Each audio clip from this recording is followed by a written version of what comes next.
अब से विद्युत अकेडमी का नया सब्स्टिट्यूट प्लेयर बन चुका था। फाइनली उसने टॉप 20 प्लेयर्स में अपनी जगह बना ली थी। अगर विद्युत ये फाइट हार जाता तो उसे 6 महीने और इंतजार करना पड़ता। वो अपने मकसद को पूरा करने में देरी नहीं करना चाहता था।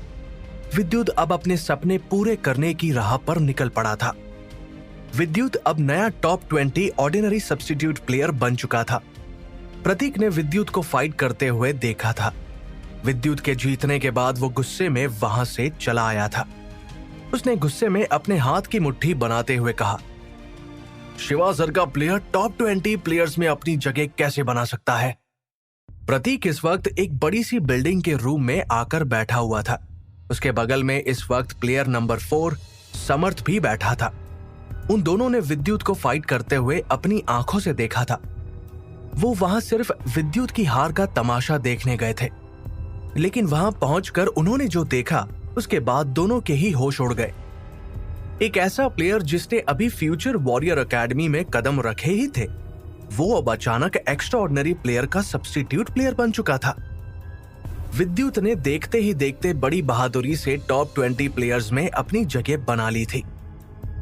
मैंने जितना सोचा था ये विद्युत उससे भी ज्यादा स्ट्रांग है, लेकिन ये मेरे सामने टिक नहीं पाएगा। मैं इसे 10 अटैक्स में ही हरा दूंगा, समर्थ ने गुस्से से कहा। समर्थ की बात सुनने के बाद प्रतीक के चेहरे पर हल्की सी मुस्कुराहट आ गई। टॉप 20 प्लेयर्स में से टॉप 10 प्लेयर्स सबसे ज्यादा ताकतवर थे। यहां तक कि एक बार समर्थ ने फाइट के दौरान खुद से ज्यादा ताकतवर प्लेयर को भी हरा दिया था। वो दोनों इस वक्त आपस में बात कर ही रहे थे कि तभी रमन उनके पास चला आया। रमन को आता हुआ देखकर वो दोनों अपनी सीट से उठ गए। विद्युत सच में बहुत बहादुर है, रमन ने अपने चेहरे पर हल्की सी मुस्कुराहट लाते हुए कहा। उसने बहुत वक्त से प्लेयर्स के बीच ऐसी फाइट नहीं देखी थी। तभी प्रतीक ने रमन से कहा, सर आप अच्छी तरह जानते हैं कि वो विद्युत शिवा सर का स्टूडेंट है, तो फिर उसे इस तरह स्पेशल ट्रीटमेंट क्यों मिल रहा है? रणविजय और रमन काफी अच्छे दोस्त थे, लेकिन वक्त के साथ रणविजय ऊंचाइयों की सीढ़ियां चढ़ता गया। रमन और उसके बीच का फासला धीरे धीरे बढ़ता चला जा रहा था। भले ही वो दोनों दोस्त थे, लेकिन रमन अपना मैनेजर होने की फर्ज निभा रहा था। तभी रमन ने प्रतीक को समझाते हुए कहा, भले ही विद्युत फाइट जीत चुका है, लेकिन उसका टैलेंट अब भी पहले जितना ही है। उसके फ्यूचर में आगे बढ़ने के कोई चांसेस नहीं है। क्या वो तुम्हें चैलेंज कर सकता है? मुझे नहीं लगता कि वो तुम जैसे ताकतवर प्लेयर्स से जीत पाएगा, इसलिए फिलहाल तुम लोगों को घबराने की कोई जरूरत नहीं है। ऐसा लग रहा था मानो नियति एक बार फिर खुद को दोहरा रही हो। जब शिवा इस एकेडमी में था तो उसने रणविजय को चैलेंज किया था, लेकिन भले ही शिवा कितनी भी कोशिश क्यों ना कर ले, वो इतना स्ट्रांग होने के बावजूद भी एकेडमी का सिर्फ एक मामूली प्लेयर बनकर रह गया था।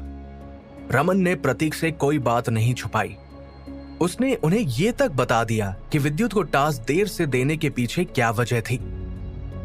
जब रमन ने उन्हें बताया कि पृथ्वीराज सर और रघुवीर विद्युत को अपनी टीम में लेने के लिए आपस में झगड़ रहे थे, तो प्रतीक झट से बोला, सर क्या आप सच कह रहे हैं? लेकिन वो लोग आपस में क्यों झगड़ रहे थे?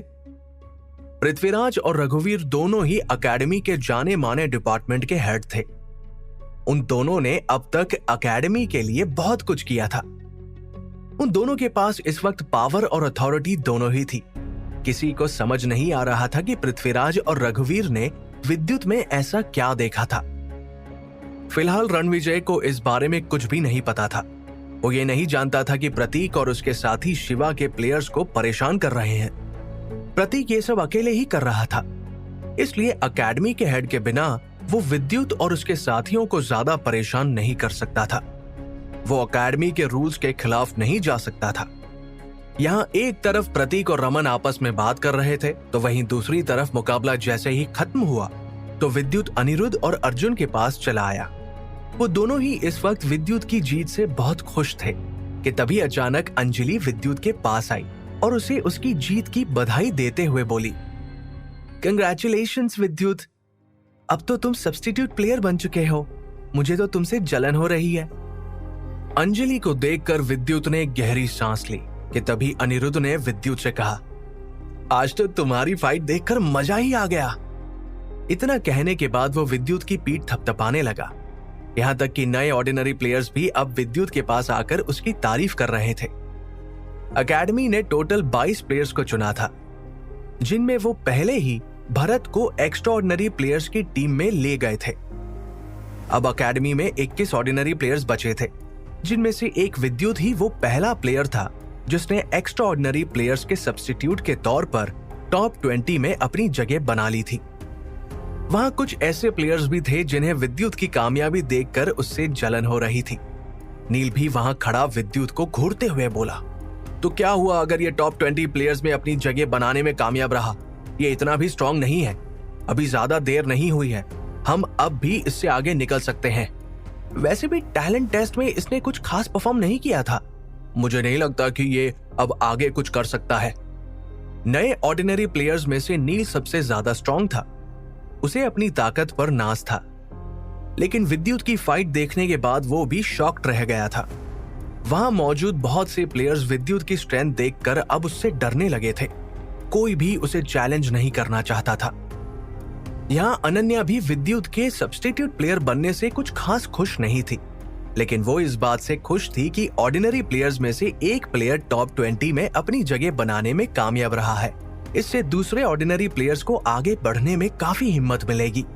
धीरे धीरे सभी प्लेयर्स विद्युत को कंग्रेचुलेट करने के बाद वहां से चले गए। अब वहां सिर्फ अनिरुद्ध, अर्जुन और विद्युत ही बचे थे। तभी विद्युत ने मुस्कुराते हुए अनिरुद्ध की तरफ देखा और कहा, अब अर्णव तुम्हें दोबारा कभी परेशान नहीं करेगा। ये कहते हुए विद्युत मुस्कुरा रहा था। एक्स्ट्रा ऑर्डिनरी प्लेयर का सब्स्टिट्यूट बनने के बाद विद्युत अब नई बिल्डिंग में आकर रहने वाला था। ऑर्डिनरी प्लेयर्स के मुताबिक एक्स्ट्रा ऑर्डिनरी प्लेयर के सब्स्टिट्यूट को बेस्ट ट्रीटमेंट दिया जाता था।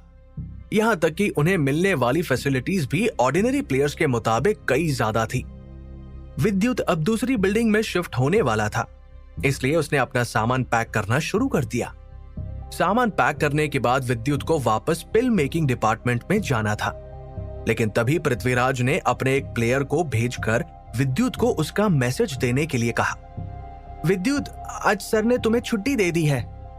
ये सुनकर विद्युत को लग रहा था कि पृथ्वीराज सोच रहा होगा विद्युत ये फाइट हार चुका है, इसलिए वो उसे आराम करने के लिए कुछ वक्त देना चाहता है। तभी उसके सामने खड़े प्लेयर ने कहा, सर ने तुम्हारे लिए कुछ चीजें भी भिजवाई है। इसके बाद उसने विद्युत को एक पैकेट थमा दिया। विद्युत ने जैसे ही उस पैकेट को खोला तो उसमें ब्लड हीलिंग पिल और बोन रीजेनरेटिंग पिल थी। उन दवाइयों को देखकर विद्युत के चेहरे के एक्सप्रेशंस बदल गए थे। इससे विद्युत समझ गया कि रणविजय को अभी तक उसकी जीत के बारे में पता नहीं चल पाया है। उसे तो लग रहा है कि विद्युत ये फाइट हार चुका है और उसे काफी चोट भी आई है। ब्लड हीलिंग पिल और बोन रीजेनरेटिंग पिल दोनों ही बहुत ही खास और महंगी मेडिसिन्स थी। ये मेडिसिन सिर्फ एकेडमी के अंदर ही मिलती थी। वो ब्लड हीलिंग पिल एक प्लेयर की अंदरूनी चोट को ठीक करने में मदद करती है। अगर प्लेयर को ज्यादा गहरी चोट ना आई हो तो वो इस पिल को खाकर जल्दी ठीक हो सकता है। वहीं दूसरी तरफ बोन रीजेनरेटिंग पिल टूटी हुई हड्डियों को जोड़ने का काम करती है। विद्युत का ध्यान इस वक्त उन दवाइयों पर था। तभी सामने मौजूद प्लेयर ने जेलसी भरी नजरों से विद्युत की तरफ देखते हुए कहा, सर ने तुम्हारे लिए मैरो क्लेंजिंग पिल भी भिजवाई है। मैरो क्लेंजिंग पिल का नाम सुनकर विद्युत के दिल की धड़कनें बढ़ने लगी थी। उसने इस मेडिसिन के बारे में किताब में पढ़ा था। वो जानता था कि इस पिल को खाकर एक प्लेयर मार्शल आर्ट्स टेक्निक्स के एक नए लेवल पर पहुंच सकता है। विद्युत जैसे ही अपने रूम में आया तो उसने एक्साइटेड होते हुए मैरो क्लेंजिंग पिल खा ली। उस पिल का असर विद्युत की बॉडी पर धीरे धीरे होने वाला था। विद्युत की स्टार फिंगर टेक्निक अब उसके 8वें लेवल पर पहुंच चुकी थी। स्ट्रॉन्ग बॉडी की वजह से विद्युत मैरो क्लेंजिंग पिल जैसी खतरनाक मेडिसिन के असर को आसानी से झेल सकता था। उस पिल को खाने के बाद विद्युत रिटर्निंग ब्रेथ टेक्निक और सिल्वर वॉल टेक्निक की प्रैक्टिस करने लगा। देखते ही देखते उसके शरीर में खून का बहाव तेज होने लगा था। विद्युत की शक्तियां भी अब धीरे धीरे बढ़ रही थी। अगर विद्युत चाहे तो वो ब्रह्म देवता की दी हुई शक्तियों का सही इस्तेमाल करके इस दुनिया पर राज कर सकता था। करीब आधे घंटे बाद विद्युत को अपने शरीर से एक अलग सी महक आने लगी। विद्युत को महसूस हुआ कि उसकी मेंटल एनर्जी अब पहले से 2 गुनी ज्यादा बढ़ चुकी है। उसके शरीर में भी इस वक्त काफी बदलाव आए थे। फिलहाल उसके शरीर पर मैरो क्लेंजिंग पिल का पूरा असर नहीं हुआ था। विद्युत जानता था कि ये पिल धीरे धीरे उसकी बॉडी पर असर करेगी। इस पिल को खाने के बाद वो सिल्वर वॉल टेक्निक की प्रैक्टिस करने लगा। देखते ही देखते उसे महसूस हुआ कि अब वो जल्द ही सिल्वर वॉल टेक्निक के 9वें लेवल पर पहुंचने वाला था। ये जानकर विद्युत ने और मेहनत करना शुरू कर दिया। वो पूरी शिद्दत के साथ प्रैक्टिस कर रहा था। अगर मैं बिना रुके प्रैक्टिस करता जाऊं तो हो सकता है कि मैं सिल्वर वॉल टेक्निक के 9वें लेवल पर पहुंच जाऊं। विद्युत हार मानने वालों में से नहीं था। कुछ घंटे लगातार प्रैक्टिस करने के बाद वो अचानक खुशी से झूमता हुआ एक जगह से दूसरी जगह उछलने लगा। आखिर विद्युत अचानक इतना खुश क्यों हो रहा था? अब विद्युत आगे क्या करने वाला था? क्या वो टॉप 20 प्लेयर्स में से किसी और प्लेयर को चैलेंज करेगा?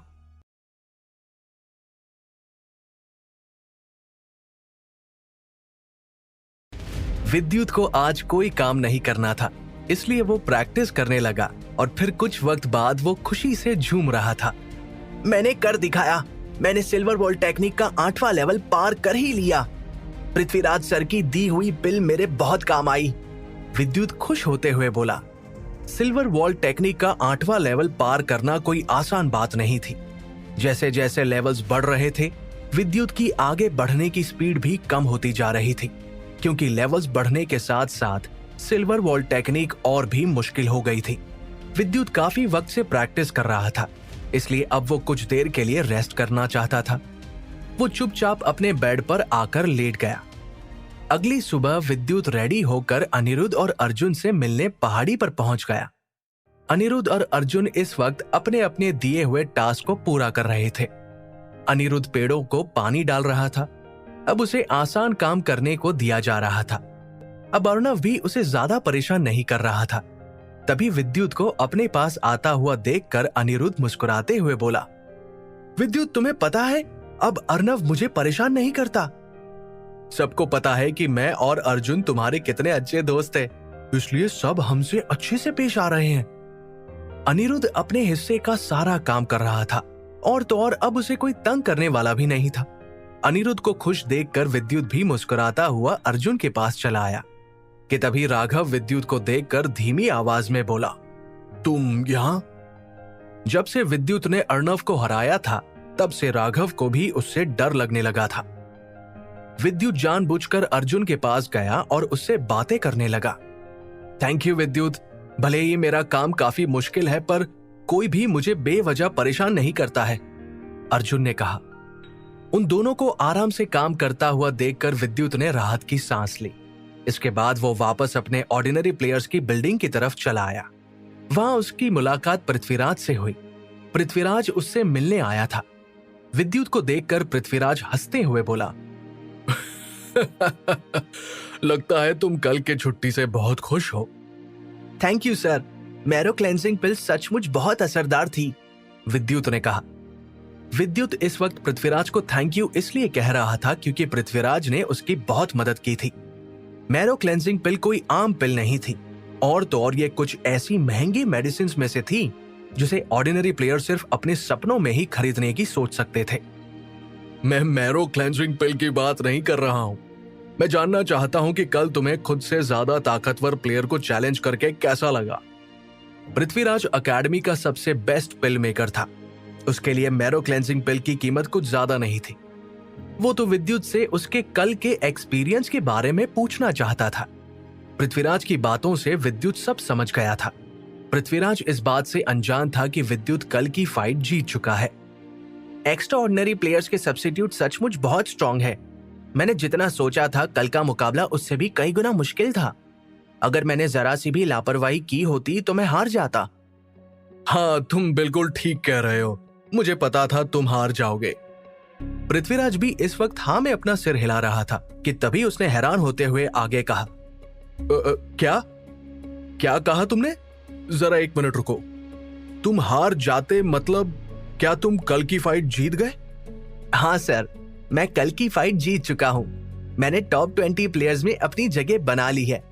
अगर आप चाहे तो ये बात अंजलि से भी पूछ सकते हैं। अंजलि भी फाइट के दौरान वही मौजूद थी। विद्युत धीमे से मुस्कुराते हुए बोला। अंजलि तो वहां विद्युत को हारते हुए देखने आई थी। उसे उम्मीद नहीं थी कि वो ये फाइट जीत जाएगा, और तो और अंजलि में इतनी हिम्मत भी नहीं थी कि वो ये बात खुद जाकर पृथ्वीराज को बताए। पृथ्वीराज को विद्युत की बातों पर यकीन नहीं हो रहा था, इसलिए उसने अंजलि को अपने पास बुला लिया। अंजलि इस वक्त अपनी नजरें झुकाए पृथ्वीराज के सामने खड़ी हुई थी कि तभी पृथ्वीराज झट से बोला, विद्युत जो कह रहा है क्या वो सच है? क्या विद्युत ने अर्णव को हरा दिया है? हाँ सर, विद्युत ने अर्णव को हराया ही नहीं बल्कि उसे कांटे की टक्कर भी दी, अंजलि ने कहा। अंजलि की बात सुनकर पृथ्वीराज के चेहरे के एक्सप्रेशंस बदल गए। वो अच्छी तरह जानता था कि एक्स्ट्राऑर्डिनरी प्लेयर्स के सब्स्टिट्यूट प्लेयर्स कितने ज्यादा स्ट्रांग हैं। उन्हें हराना कोई बच्चों का खेल नहीं था। तभी पृथ्वीराज ने आगे कहा, अर्णव का रैंक क्या है? इस पर अंजलि ने जवाब देते हुए कहा, अर्णव प्लेयर नंबर 13 था। क्या कहा? Player number 13? ये सुनते ही पृथ्वीराज के पैरों तले जमीन खिसक गई। उसे अपने कानों पर यकीन नहीं हो रहा था। अगर विद्युत ने प्लेयर नंबर 20 को हराया होता तो पृथ्वीराज को इतनी हैरानी ना होती। अब पृथ्वीराज हैरान होने के साथ साथ खुश भी था। वो तो कब से विद्युत को अपनी टीम में लेना चाहता था। इसके बाद पृथ्वीराज ने विद्युत को कुछ छोटे मोटे काम करने के लिए दिए। उसने विद्युत को इस बार पढ़ने के लिए जड़ी बूटियों से दवाइयां बनाने की किताबें दी थी। इन सभी किताबों में पिल मेकिंग के बारे में शुरुआत से बताया गया था। अगर विद्युत की फाउंडेशन स्ट्रांग होगी तभी वो आगे कुछ कर पाएगा। विद्युत ने पहले जो भी किताबें पढ़ी थी ये उससे कई गुना ज्यादा मुश्किल थी। इसके साथ साथ पृथ्वीराज ने विद्युत को एक खास परमिशन भी दी थी। अब विद्युत उसे पिल्स बनाते हुए देख सकता था। पिल मास्टर्स के पास जड़ी बूटियों से दवाइयां बनाने की कुछ खास ट्रिक्स थी जो वो सिर्फ कुछ खास प्लेयर्स को ही बताते थे। विद्युत थोड़ा हैरान था क्योंकि अब वो एक्स्ट्रा ऑर्डिनरी प्लेयर्स का सब्स्टिट्यूट बन चुका था। उसे ऑर्डिनरी प्लेयर्स वाले टास्क परफॉर्म नहीं करने थे, लेकिन पृथ्वीराज अब भी उसे ट्रेनिंग दे रहे थे। मैं तुम्हें कुछ दिखाना चाहता हूँ। मैंने अभी अभी कुछ जड़ी बूटियों के रस को इकट्ठा किया है। इसमें मैं तुम्हें दिखाऊंगा कि मैं दवाइयां किस तरह तैयार करता हूँ। पृथ्वीराज विद्युत को अपने रूम की तरफ ले आया और बोला। भले ही विद्युत एक्स्ट्राऑर्डिनरी प्लेयर्स का सब्स्टिट्यूट बन चुका था, लेकिन पृथ्वीराज अब भी उसे अपनी टीम में लेना चाहता था, इसलिए वो उसे ट्रेनिंग दे रहा था। ये सब पहले से ही डिसाइड हो चुका था। अब विद्युत एक नई राह पर निकल पड़ा था। वो पृथ्वीराज से जड़ी बूटियों से दवाइयां बनाना सीख रहा था। ये उसके लिए काफी चैलेंजिंग होने वाला था, लेकिन इसमें विद्युत को काफी नई नई टेक्निक सीखने को मिलने वाली थी। और तो और ये जड़ी बूटियां उसे आगे बढ़ने में काफी मदद भी कर सकती थी। अगले कुछ दिन विद्युत पृथ्वीराज को दवाइयां बनाते हुए देख रहा था। जो दवाइयां काव्या उसके सामने बनाती थी, उन्हें बनाने का तरीका काफी आसान होता था। इसके साथ साथ उसे अकेले अंजलि को नहीं बल्कि विद्युत को भी ट्रेनिंग देनी पड़ती थी। अब विद्युत और अंजलि साथ साथ दवाइयां बनाना सीख रहे थे। इससे विद्युत को भी काफी फायदा हुआ था। वो अंजलि के साथ रहकर रोज नई नई ट्रिक्स सीख रहा था। दवाइयां बनाते वक्त काव्या उन्हें बोलकर डिटेल में धीरे धीरे सब कुछ समझाती थी। इस दौरान अंजलि उससे कई सवाल भी पूछती थी, लेकिन विद्युत ज्यादातर वक्त चुप रहकर उनकी बातें सुनता रहता था। काव्या छुपकर विद्युत पर नजर रख रही थी। ट्रेनिंग के वक्त विद्युत बड़े ध्यान से काव्या को आग में जड़ी बूटियां डालते हुए देख रहा था। दोपहर के वक्त विद्युत काव्या को दवाइयां बनाते हुए देखने के साथ साथ पृथ्वीराज के पास रहकर भी बहुत कुछ सीख रहा था। पृथ्वीराज की जड़ी बूटियों से दवाइयां बनाने की टेक्निक कुछ ज्यादा ही कॉम्प्लिकेटेड थी, जिन्हें विद्युत धीरे धीरे समझने की कोशिश कर रहा था। विद्युत को काव्या का पिल मेकिंग प्रोग्रेस देखने में ज्यादा मजा आता था, क्योंकि उसका तरीका काफी सिंपल और शॉर्ट था। दिन में ये सब सीखने के बाद विद्युत रात को अपनी मार्शल आर्ट्स की प्रैक्टिस करता था। नए डिपार्टमेंट में रहकर विद्युत को काफी फायदा हो रहा था। पृथ्वीराज आए दिन उसे कोई ना कोई नई जड़ी बूटी या फिर मेडिसिनल हर्ब्स देता रहता था। दवाइयों को खाने से विद्युत को प्रैक्टिस करने में काफी आसानी हो रही थी।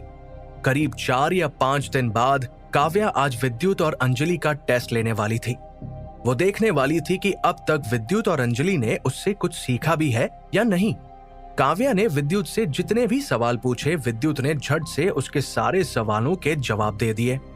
विद्युत सभी सवालों के सही सही जवाब दे रहा था।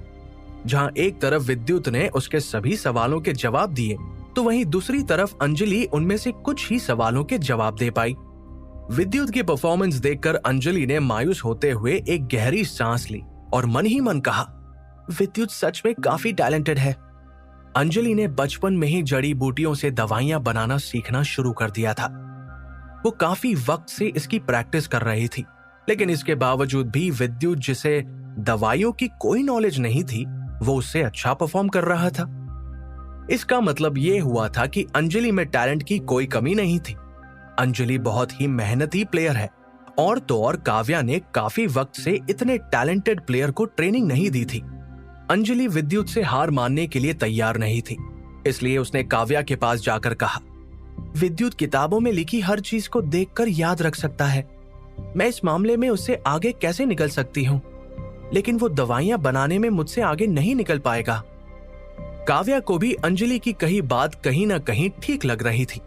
भले ही विद्युत किताब में लिखी हर चीज को याद कर सकता था और अंजलि उसे इस बात में हरा नहीं पाएगी, लेकिन अगर वो मेहनत करे तो शायद वो विद्युत से ज्यादा अच्छे तरीके से जड़ी बूटियों से दवाइयां बना सकती थी। टेस्ट के बाद विद्युत और अंजलि अपने अपने रूम में वापस आ गए। इसके बाद विद्युत अपनी प्रैक्टिस में जुट गया। अगले दिन वो दोनों जैसे ही दोबारा काव्या के पास पहुंचे तो काव्या ने कहा, आज तुम दोनों मुझे जड़ी बूटियों से कुछ दवाइयां बनाकर दिखाओगे और इसमें मैं तुम्हारी कोई मदद नहीं करूंगी। मैं तुम्हें एक बहुत ही आसान और मामूली सी पिल बनाने के लिए कह रही हूँ। तुम्हें ब्लड पिल बनानी होगी। दूसरी एकेडमी में ये पिल बड़ी आसानी से मिल जाती है। इसे बनाना भी ज्यादा मुश्किल नहीं है। मैं देखना चाहती हूँ कि अब तक तुम दोनों ने क्या सीखा है। काव्या ने आगे कहा, क्या विद्युत इस दूसरे टेस्ट में पास हो पाएगा? क्या वो बिना काव्या की मदद के ब्लड पिल बना पाएगा, या फिर इस बार अंजलि उससे आगे निकल जाएगी?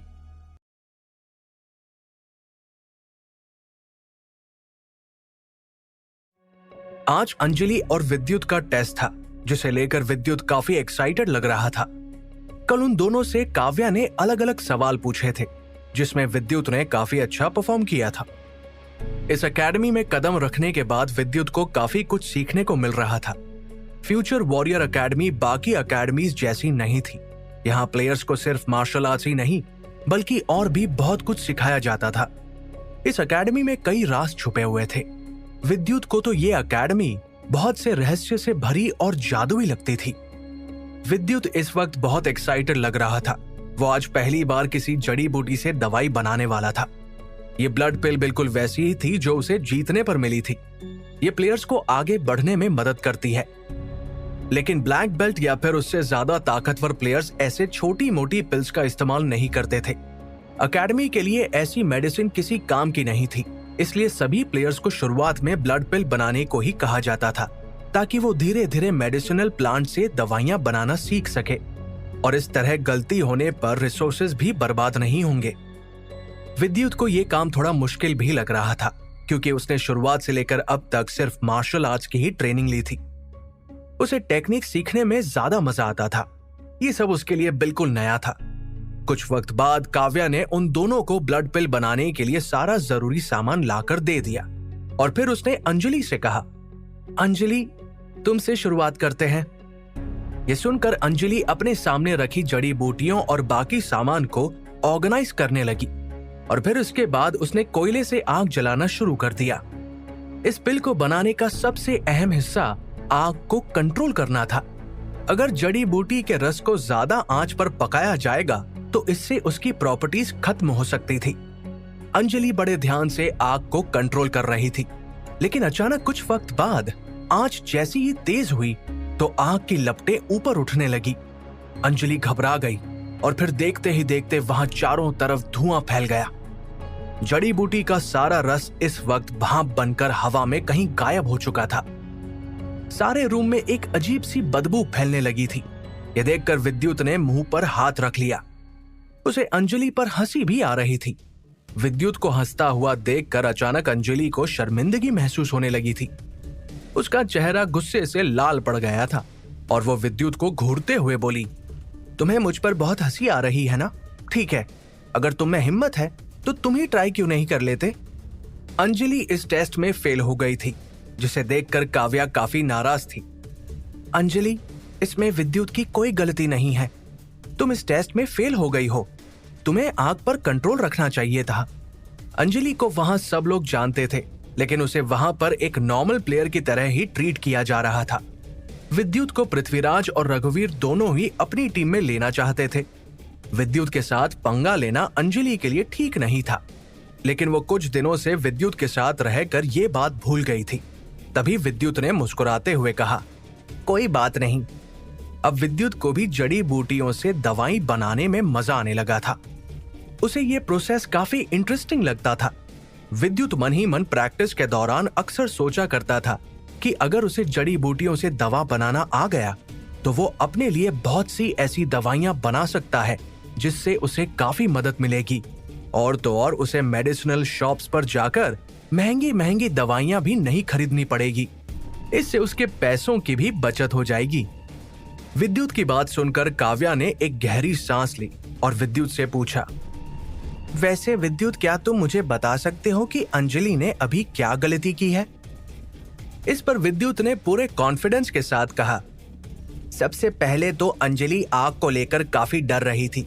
उसने जड़ी बूटियों को कम आंच पर पकाना शुरू किया, जिसकी वजह से टेम्परेचर काफी कम था। वो ठीक से फ्लेम को कंट्रोल नहीं कर पाई और जैसे ही अंजलि ने आग को तेज करना चाहा तो उससे आग कंट्रोल नहीं हुई, जिसकी वजह से जड़ी बूटी का सारा रस भाप बन गया। विद्युत की ये बात सुनकर अंजलि को काफी शर्मिंदगी महसूस हो रही थी, लेकिन इसके साथ साथ उसे विद्युत पर गुस्सा भी आ रहा था। शाबाश विद्युत, काव्या ने विद्युत की तारीफ करते हुए कहा। अंजलि ने अपने गुस्से को शांत करने की कोशिश की और फिर वो विद्युत की तरफ देखते हुए मुस्कुराई और बोली, मैं भी ना कितनी बेवकूफ हूँ। मुझसे एक छोटी सी आग भी हैंडल नहीं हुई।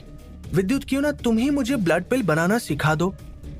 अंजलि की बात सुनकर विद्युत ने झट से कहा, मैं तुम्हारा मास्टर नहीं हूँ, मैं तुम्हारी तरह ही एक स्टूडेंट हूँ। विद्युत समझ रहा था कि अंजलि इस वक्त ये सब क्यों कर रही है। वो देखना चाहती थी कि विद्युत कैसे परफॉर्म करेगा। उसे अच्छी तरह पता था कि पहली कोशिश में ज्यादातर प्लेयर्स फेल हो जाते हैं और विद्युत के साथ भी यही होगा। इसके बाद वो विद्युत का मजाक उड़ाएगी। जिस तरह विद्युत उस पर हंस रहा था वो भी उस पर हंसेगी। अंजलि इस दूसरे टास्क में फेल हो चुकी थी, इसीलिए अब ब्लड पिल बनाने की बारी विद्युत की थी। कुछ दिनों से विद्युत फ्लेम को कंट्रोल करना सीख रहा था, लेकिन आज उसका असली टेस्ट था। उसे आज सभी स्टेप्स को एक साथ परफॉर्म करना था।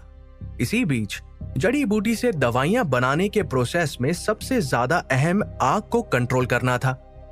अगर इसमें थोड़ी सी भी गलती हुई तो उसका नतीजा बहुत ही खतरनाक हो सकता था। सबसे पहला और जरूरी स्टेप था जड़ी बूटियों के रस को निकालकर उसे एक कांच के टेस्ट ट्यूब में डालना। विद्युत ने गहरी सांस ली और टास्क परफॉर्म करना शुरू कर दिया। विद्युत बड़े ध्यान से काम कर रहा था। उसे देख काव्या ने मुस्कुराते हुए अपना सिर हिला दिया। वो विद्युत की परफॉर्मेंस से काफी खुश थी। विद्युत ने पहले स्टेप में अंजलि को मात दे दी थी। उसने सभी जरूरी जड़ी बूटियां और पदार्थ मिला दिए। ये सब करते हुए विद्युत को याद आ रहा था कि काव्या किस तरह उनके सामने एक एक करके सभी स्टेप्स को बड़े ध्यान से परफॉर्म करती थी। अब दूसरा स्टेप कोयले से आग जलाना था। देखने में कोयले से आग जलाना काफी आसान लगता है, लेकिन इसके पीछे भी कुछ टेक्निक्स और प्रोसेस छुपा हुआ था। विद्युत अच्छी तरह जानता था कि ऐसी छोटी मोटी दवा बनाने के लिए ज्यादा आंच की जरूरत नहीं पड़ती, इसलिए उसे जड़ी बूटी के रस को कम आंच पर ही पकाना होगा। विद्युत ने कोयले को उठाया और अपनी इनर स्ट्रेंथ का इस्तेमाल करते हुए उस कोयले के दो टुकड़ों को आपस में रगड़ने लगा, जिससे कुछ ही मिनटों में कोयले में आग जल गई। अब सबसे आखिरी और अहम पड़ाव आग को काबू करना था। विद्युत इस वक्त अपनी चमकती हुई आंखों से आग की लपटों की तरफ देख रहा था। वो अपनी इनर स्ट्रेंथ से आग को कंट्रोल करने की कोशिश करने लगा। देखते ही देखते विद्युत ने बड़ी आसानी से आग को कंट्रोल भी कर लिया। अब वहां रूम में चारों तरफ दवाई की भीनी भीनी खुशबू फैलने लगी थी। विद्युत कुछ मिनटों बाद आग को कंट्रोल करने के लिए उसमें कोयले के छोटे छोटे टुकड़े भी डाल रहा था। करीब 1 घंटे तक विद्युत इसी तरह आग को कंट्रोल करता रहा। उसकी परफॉर्मेंस देखकर अंजलि के चेहरे के एक्सप्रेशंस बदलने लगे थे। उसने सोचा नहीं था कि विद्युत इतना अच्छा परफॉर्म करेगा। विद्युत की इनर स्ट्रेंथ उसकी इनर स्ट्रेंथ से कई गुना ताकतवर थी। उसने हर स्टेप को बड़े ध्यान से परफॉर्म किया था। उसे देखकर ऐसा लग रहा था मानो वो ये सब कई सालों से सीख रहा हो। विद्युत को परफॉर्म करता हुआ देखकर काव्या ने भी एक गहरी सांस ली और मन ही मन कहा, विद्युत की कंट्रोलिंग पावर बहुत ही अच्छी है। उसे ट्रेनिंग लेते हुए अभी ज्यादा वक्त नहीं हुआ है, लेकिन फिर भी इसकी परफॉर्मेंस देखकर लगता है कि ये कई पुराने प्लेयर्स को भी टक्कर दे सकता है। अब काव्या को समझ आने लगा था कि पृथ्वीराज विद्युत को अपनी टीम में लेने के लिए इतनी मेहनत क्यों कर रहा था। इस एकेडमी में आने से पहले विद्युत खुद भी नहीं जानता था कि उसके अंदर ऐसा कोई टैलेंट छिपा हो सकता है। अब विद्युत को उस रस से एक अलग सी खुशबू आने लगी थी। देखते ही देखते विद्युत ने 10 ब्लड पिल बनाकर काव्या के सामने रख दी। फिर वो विद्युत की बनाई हुई ब्लड पिल की तरफ देखने लगी। देखते हैं तुमने कैसा परफॉर्म किया है। विद्युत ने सिर्फ एक ही ब्लड पिल नहीं बनाई थी, यहाँ उसने अपने दिमाग से काम लिया था। अगर उसकी एक ब्लड पिल में कोई खामी निकली तो उसके पास 9 और ब्लड पिल बाकी थी। अगर 9 ब्लड पिल्स भी खराब निकल गई तो उनमें से एक ऐसी पिल जरूर होगी जो बिल्कुल परफेक्ट बनी हो। विद्युत ने मुस्कुराते हुए सारी ब्लड पिल काव्या के हाथों में थमा दी। इनमें से एक ब्लड पिल बिल्कुल परफेक्ट बनी है और 6 पिल्स नॉर्मल है। 3 ब्लड पिल्स में थोड़ी सी खामी नजर आ रही है, लेकिन फिर भी इन्हें इस्तेमाल किया जा सकता है। विद्युत, तुम इस टेस्ट में पास हो गए हो। तुमने बहुत अच्छा परफॉर्म किया है। काव्या एक गहरी सांस लेते हुए बोली। विद्युत की परफॉर्मेंस देखकर अंजलि का चेहरा अब शर्म से लाल पड़ने लगा था। इसके बाद काव्या कुछ सोचते हुए विद्युत की तरफ देखने लगी। फिर उसने विद्युत से पूछा, विद्युत, क्या तुम ये सब पहली बार कर रहे हो? हाँ मैम, मैं ये सब पहली बार ही सीख रहा हूँ। विद्युत को यकीन नहीं हो रहा था कि उसने सेकंड टास्क भी कंप्लीट कर लिया था। उसने इतना अच्छा परफॉर्म किया था कि काव्या को उस पर शक होने लगा था। काव्या को लग रहा था कि विद्युत कई सालों से ये सब करता रहा है। अब अंजलि को बुरा महसूस हो रहा था। वो कल के आए एक प्लेयर से हार चुकी थी। तभी काव्या ने विद्युत से कहा, इन ब्लड सेल्स को तुम रख सकते हो। अब से मैं तुम्हें ट्रेनिंग नहीं दे पाऊंगी। अचानक काव्या की बात सुनकर विद्युत हैरान रह गया। काव्या ने विद्युत को किसी जरूरी काम से रूम के बाहर भेज दिया। विद्युत समझ नहीं पा रहा था कि काव्या उसे अब और ट्रेनिंग क्यों नहीं देना चाहती थी। लेकिन विद्युत के जाने के बाद अंजलि ने काव्या से पूछा, आप विद्युत को ट्रेनिंग क्यों नहीं देना चाहती? अब विद्युत को पिल्स बनाना आ गया था। आखिर काव्या अब विद्युत को ट्रेनिंग क्यों नहीं देना चाहती थी? क्या अब विद्युत अपने लिए भी पिल्स बनाएगा? अब इस एकेडमी में विद्युत को और क्या सीखने को मिलेगा, जानने के लिए सुनते रहिए। काव्या अब विद्युत को ट्रेनिंग नहीं देना चाहती थी। जब इस बारे में अंजलि ने उससे पूछा तो वो गहरी सांस लेते हुए बोली, मैं इतनी होनहार प्लेयर को कैसे ट्रेनिंग दे सकती हूँ? उसे एकेडमी में आए अभी ज्यादा वक्त नहीं हुआ है, लेकिन फिर भी वो इतना अच्छा परफॉर्म कर रहा है। उसकी सारी बनाई हुई पिल्स बिल्कुल परफेक्ट थी। ऐसा कैसे हो सकता है? मुझे तो अपनी आंखों पर यकीन ही नहीं हो रहा। काव्या की बात सुनकर अंजलि चुप पड़ गई। तभी काव्या ने अंजलि को समझाते हुए आगे कहा, देखो अंजलि, ये बात किसी को भी मत बताना, और हाँ, तुम्हें विद्युत की अच्छी दोस्त बनना होगा। अगर तुम विद्युत के साथ रहोगी तो तुम्हें उससे बहुत कुछ सीखने को मिलेगा। विद्युत को इस वक्त कुछ समझ नहीं आ रहा था। उसे लग रहा था कि उसकी परफॉर्मेंस ने सबको हैरान कर दिया है। किसी को भी उससे ऐसी उम्मीद नहीं थी। लेकिन विद्युत अब काफी रिलैक्स फील कर रहा था। पृथ्वीराज के दिए हुए सारे टास्क विद्युत ने कंप्लीट कर दिए थे। अब वो दिन भर कुछ किताबें पढ़ता और रात को मार्शल आर्ट्स की प्रैक्टिस करता था। विद्युत का फोकस इस वक्त सिल्वर वॉल टेक्निक पर था। अब सिल्वर वॉल टेक्निक के 9th लेवल पर पहुंचने के बाद विद्युत की स्पीड धीरे धीरे कम होने लगी थी। उसे लग रहा था कि उसे 10th लेवल पर पहुंचने में 1 साल लग जाएगा। इसलिए विद्युत मन ही मन सोचा कि काश उसे पृथ्वीराज और मेडिसिनल हर्ब्स दे दे ताकि उसे इतना इंतजार ना करना पड़े। अगर ऐसा नहीं हुआ तो विद्युत के पास दूसरा ऑप्शन भी था। वो खुद अपने लिए मेडिसिनल पिल्स बनाने की सोच रहा था। यूं ही दिन बीतते गए। अब विद्युत को फ्यूचर वॉरियर एकेडमी में पूरे 15 दिन हो चुके थे। ऑर्डिनरी प्लेयर्स में से अब नील, अनन्या और अंजलि तीनों की ही परफॉर्मेंस में काफी बदलाव आया था। वो तीनों ही काफी अच्छा परफॉर्म कर रहे थे। अगर उन्हें बाहरी किसी एकेडमी के प्लेयर के साथ कंपेयर किया जाए तो वो वहां के टॉप प्लेयर कहलाते। लेकिन इस एकेडमी में इतना टैलेंट होने के बावजूद भी उन्हें सिर्फ ऑर्डिनरी प्लेयर्स की ही तरह ट्रीट किया जा रहा था। विद्युत अच्छी तरह जानता था कि अंजलि काव्या की भतीजी है और वो अब तक उसकी मदद से 4 या 5 मैरो क्लेंजिंग पिल्स तो ले ही चुकी थी। अंजलि बड़ी तेजी से आगे बढ़ रही थी, लेकिन अनन्या इस वक्त कहीं दिखाई नहीं दे रही थी। विद्युत को सुनने में आया था कि उसे भी हर्षित और भरत की तरह ही एक्स्ट्रा ऑर्डिनरी प्लेयर की लिस्ट में शामिल कर लिया गया है। यहाँ दूसरी तरफ अर्जुन और अनिरुद्ध भी जी तोड़ मेहनत करके आगे बढ़ रहे थे। दूसरे प्लेयर्स के कंपैरिजन में विद्युत की स्पीड काफी स्लो होती जा रही थी। विद्युत का मेन मकसद सिल्वर वॉल टेक्निक के 10वें लेवल पर पहुंचना था। विद्युत भी पिल बनाना सीख रहा था, इसलिए वो पिल मेकिंग डिपार्टमेंट से जरूरत पड़ने पर कुछ ऐसी पिल्स लेकर खा लेता था जिससे उसे आगे बढ़ने में मदद मिल सके। यहाँ विद्युत प्रैक्टिस में जुटा हुआ था। नील, अनन्या, अंजलि जैसे प्लेयर्स अगर मेरे क्षेत्र में होते तो सब लोग इन्हें किसी हीरो से कम नहीं समझते, विद्युत प्रैक्टिस करते हुए बोला। लेकिन यहाँ इतने होनहार प्लेयर्स को सिर्फ ऑर्डिनरी प्लेयर्स का दर्जा दिया गया था। इस एकेडमी में प्लेयर्स के बीच कंपटीशन कुछ ज्यादा ही है। यहाँ तो अच्छे से अच्छे प्लेयर्स को भी मामूली प्लेयर्स की तरह ही ट्रीट किया जाता है, विद्युत ने मन ही मन बड़बड़ाते हुए आगे कहा। अगर ऑर्डिनरी प्लेयर्स को आगे बढ़ने के लिए इतनी मेहनत करनी पड़ रही थी और उनके बीच इतना टफ कंपटीशन था, तो न जाने इन एक्स्ट्रा ऑर्डिनरी प्लेयर्स का क्या हाल होता होगा। अब तक सिर्फ भरत और अनन्या को ही एक्स्ट्रा ऑर्डिनरी प्लेयर बनाया गया था। विद्युत अच्छी तरह जानता था कि वो जितनी जल्दी एक्स्ट्रा ऑर्डिनरी प्लेयर बनेगा उसे उतना ही ज्यादा फायदा होगा। उसे एक्स्ट्रा ऑर्डिनरी प्लेयर बनने पर बेहतर रिसोर्सेस और टेक्निक्स सीखने को मिलेंगी।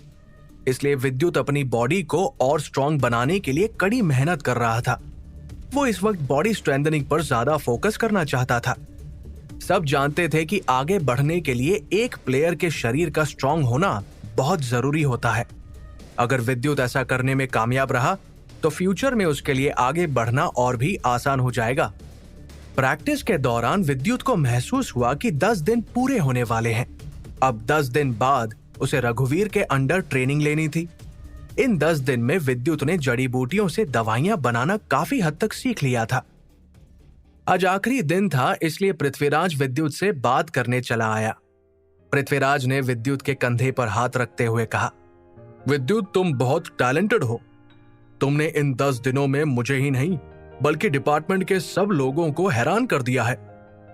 तुमने इन 10 दिनों में बहुत कुछ सीखा है। देखना, तुम ऊंचाइयों को जरूर छूओगे और हो सकता है कि तुम मुझसे भी आगे निकल जाओ। ये सब कहते हुए पृथ्वीराज विद्युत को उम्मीद भरी नजरों से देख रहा था।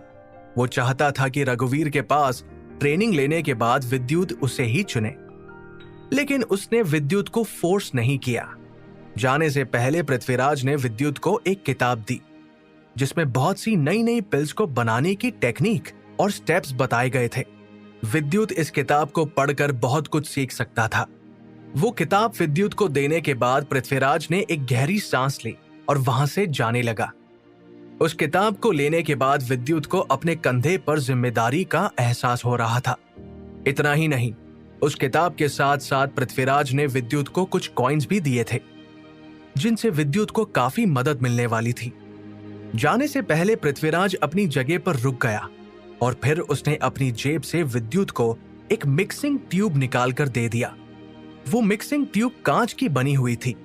उसके साथ पृथ्वीराज की बहुत सी यादें जुड़ी हुई थी जिसे अब वो विद्युत को देना चाहता था।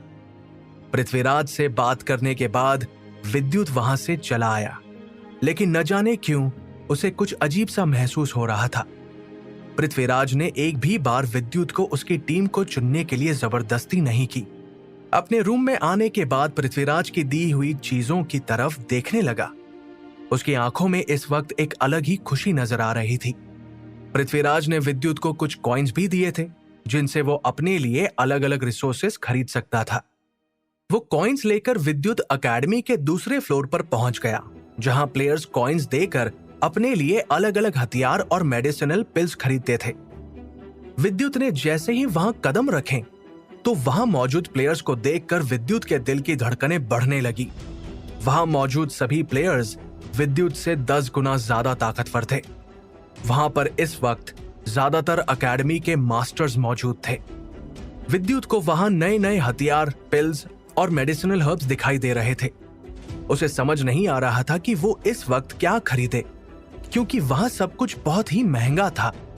विद्युत इस वक्त चुपचाप एक तरफ खड़े होकर मन ही मन सोच रहा था कि वो हर बार इतनी महंगी महंगी दवाइयां खरीद नहीं पाएगा, इसलिए उसे दवाइयां बनाना सीखना होगा जिससे उसे पैसे खर्च करने की जरूरत नहीं पड़ेगी। विद्युत फिलहाल अपने पैसों से सिर्फ कोयला और दवाइयां बनाने का छोटा मोटा सामान ही खरीद सकता था। वो कोयले सबसे घटिया क्वालिटी के थे। उसकी मदद से विद्युत मामूली दवाइयां ही बना सकता था।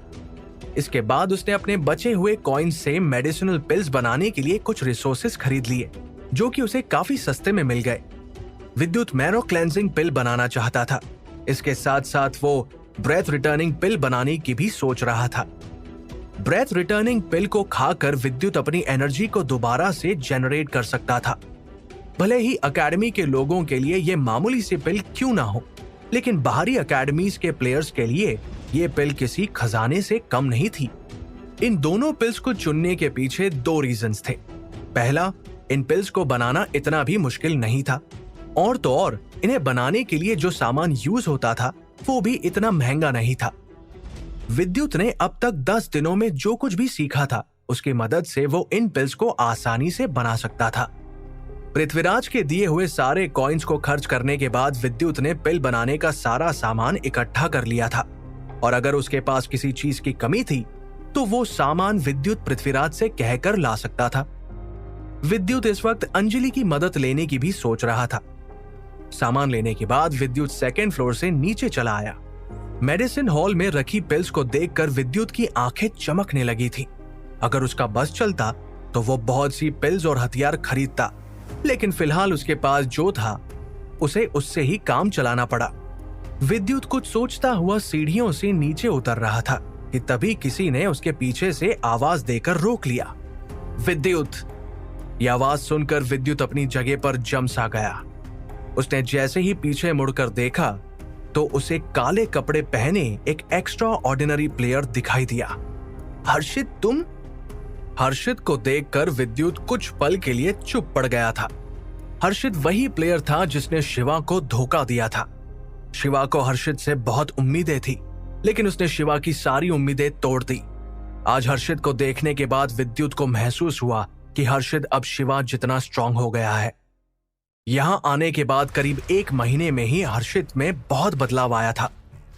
विद्युत अच्छी तरह जानता था कि हर्षित कितना टैलेंटेड और स्ट्रांग प्लेयर है।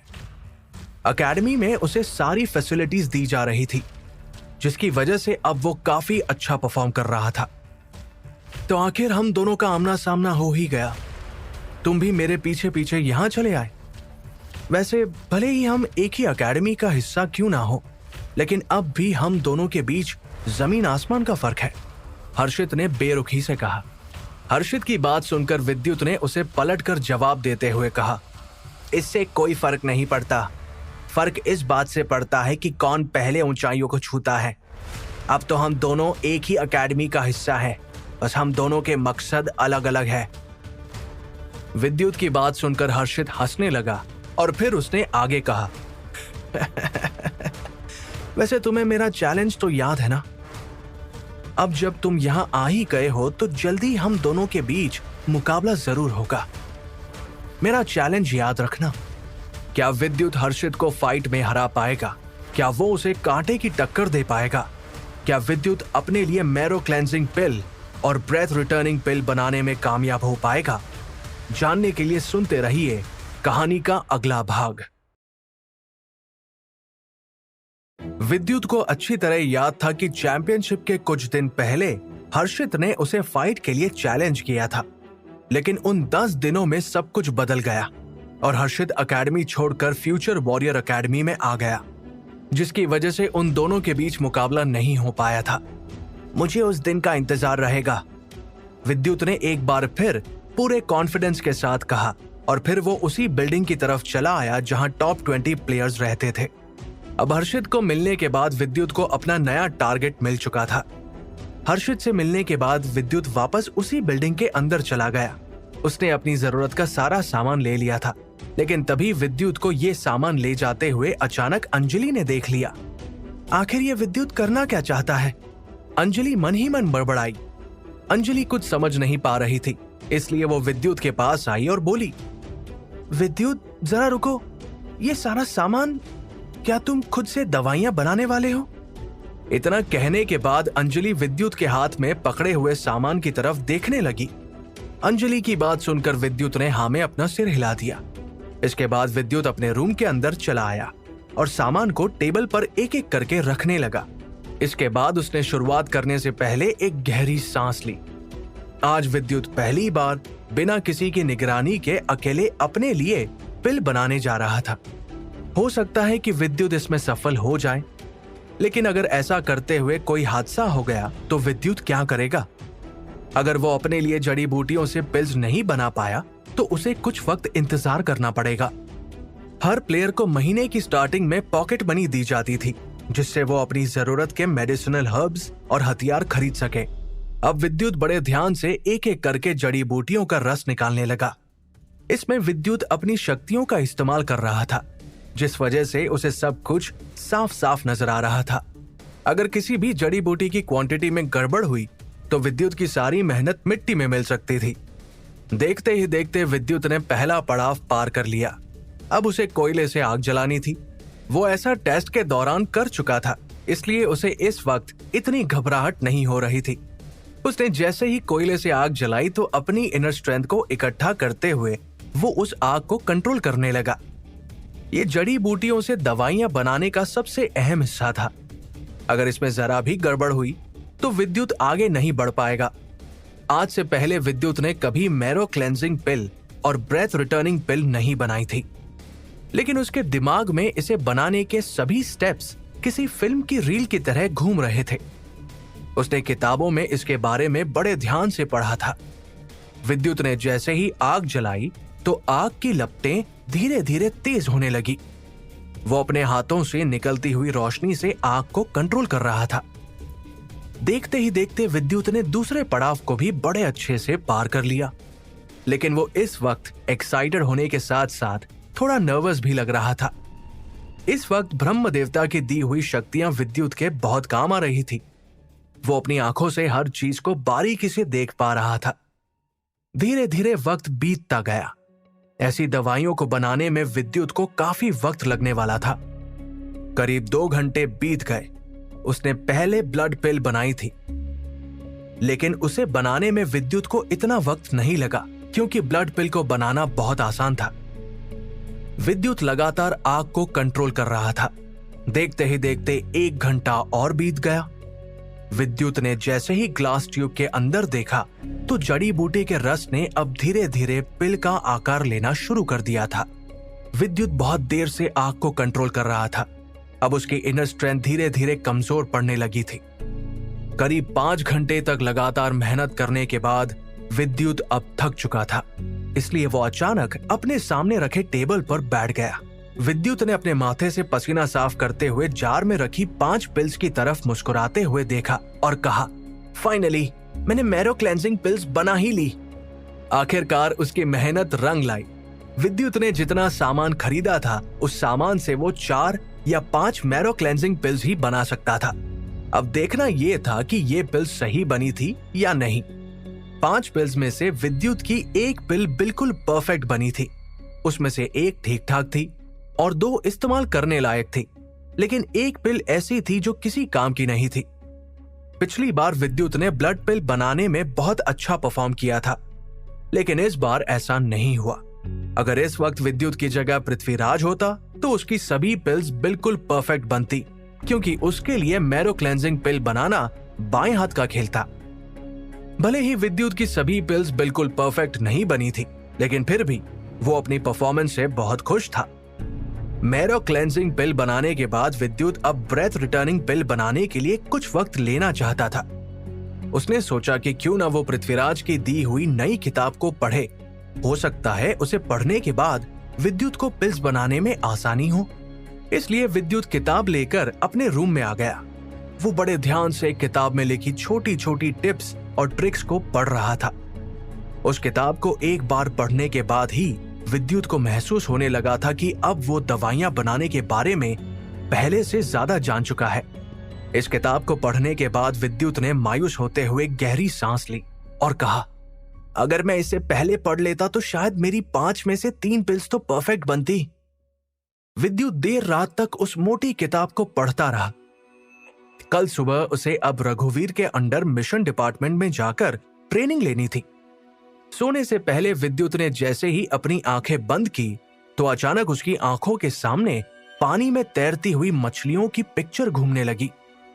ये वही पिक्चर थी जो उसने मेमोरी टेस्ट के दौरान देखी थी। उस पिक्चर को ध्यान से देखने पर विद्युत को अब कुछ बातें समझ आने लगी थी जो वो पहले समझ नहीं पाया था। वो पिक्चर लगातार एक ऑर्डर में चल रही थी। मछलियों का रंग, पानी की लहरें, मछलियों के तैरने की रफ्तार, सब कुछ एक ऑर्डर में था। कुछ पल के लिए विद्युत को लगने लगा था कि वो सब एक छलावा है। विद्युत की शक्तियां भी इस वक्त बढ़ चुकी थी, जिससे इस बार उसे उस पिक्चर में तैरती हुई मछलियों के गिनने और उनके रंग को याद रखने में काफी आसानी हो रही थी। विद्युत ने 7वीं पिक्चर में दिखाई जाने वाली मछलियों और उनके रंग को याद कर लिया। विद्युत इसे अपनी मार्शल आर्ट्स की टेक्निक में इस्तेमाल कर सकता था। वो इस पिक्चर की तरह अपने अपोनेंट को बार बार एक ही टेक्निक को परफॉर्म करके भी हरा सकता था। विद्युत इस वक्त काफी खुश लग रहा था। कुछ देर बाद वो गहरी नींद में सो गया। अगली सुबह वो रेडी होकर मिशन डिपार्टमेंट की तरफ चला आया। वहां पहुंचने पर विद्युत की मुलाकात नील से हुई। विद्युत अच्छी तरह जानता था कि नील मार्शल आर्ट प्लेयर्स की फैमिली से बिलोंग करता है और तो और उसकी फैमिली के एकेडमी के साथ अच्छे ताल्लुकात भी हैं। विद्युत को वहां देखकर अचानक नील ने कहा, विद्युत, आजकल पूरी एकेडमी में तुम ही छाए हुए हो। तुम एकेडमी के सबसे खूबसूरत लड़की के साथ सारा वक्त प्रैक्टिस करते हो और तो और पृथ्वीराज सर भी तुम्हें बहुत पसंद करते हैं। मुझे अब तुमसे जलन होने लगी है। विद्युत को नील की आंखों में उसके लिए नफरत साफ नजर आ रही थी।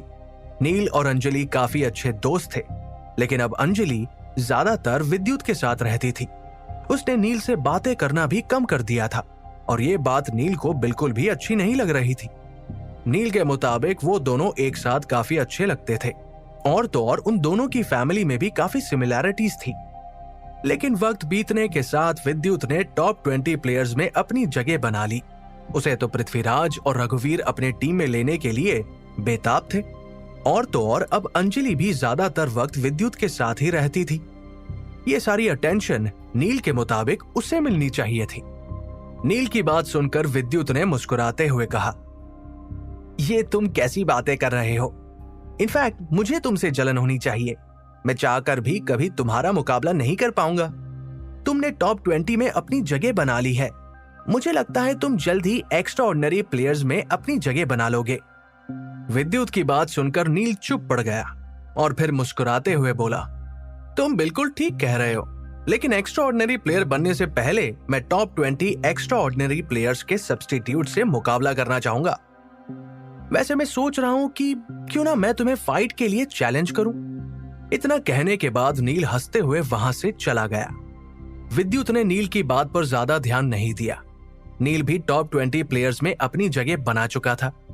उसने कुछ वक्त पहले ही प्लेयर नंबर 16 को चैलेंज करके उसे हराया था और अब वो विद्युत को चैलेंज करने की सोच रहा था। विद्युत ने 10 दिनों में खुद में बहुत से बदलाव लाए थे।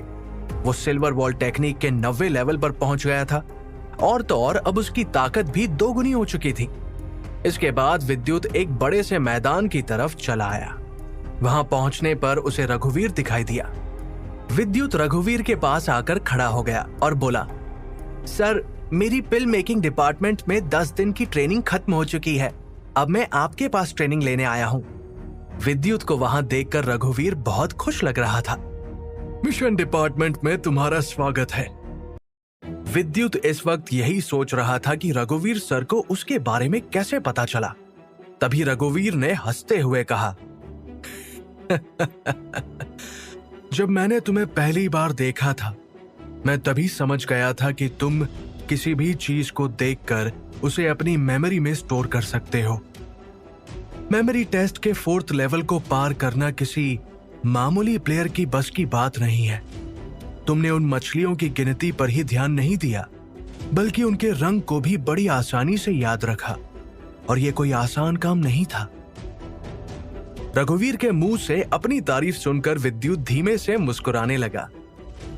वैसे विद्युत, तुम्हारे पास ही चीजों को याद रखने का टैलेंट नहीं है, और कोई भी है जो तुम्हारी तरह चीजों को अपनी मेमोरी में स्टोर कर सकता है। ये सुनते ही विद्युत रघुवीर को हैरान होते हुए देखने लगा। विद्युत सोच रहा था कि कहीं रघुवीर सर भी तो। तभी रघुवीर ने कहा, तुम बिल्कुल सही सोच रहे हो। मुझ में भी ये टैलेंट है। किसी भी किताब को पढ़ते वक्त मुझे सिर्फ किताब में लिखी हुई चीजों को 2 या 3 बार देखना पड़ता है। उसके बाद मुझे सब कुछ याद रहता है। लेकिन विद्युत, मेरे टैलेंट को तुम्हारे साथ कंपेयर नहीं किया जा सकता। रघुवीर ने विद्युत को मिशन डिपार्टमेंट के बारे में और भी बहुत सी छोटी मोटी चीजें बताई, जिन्हें जानने के बाद विद्युत को लगने लगा कि mission department film making department से बहुत अलग है। इसके बाद रघुवीर ने विद्युत को वो सारी किताबें देते हुए कहा, विद्युत, अगर तुमने ये सभी किताबों को पढ़कर याद कर लिया तो मैं तुम्हें मिशन डिपार्टमेंट के पास बने एक ऐसे तालाब के पानी को पीने दूंगा जिससे तुम्हारी बॉडी की स्ट्रेंथ और बढ़ जाएगी। यह सुनते ही विद्युत बहुत एक्साइटेड हो गया।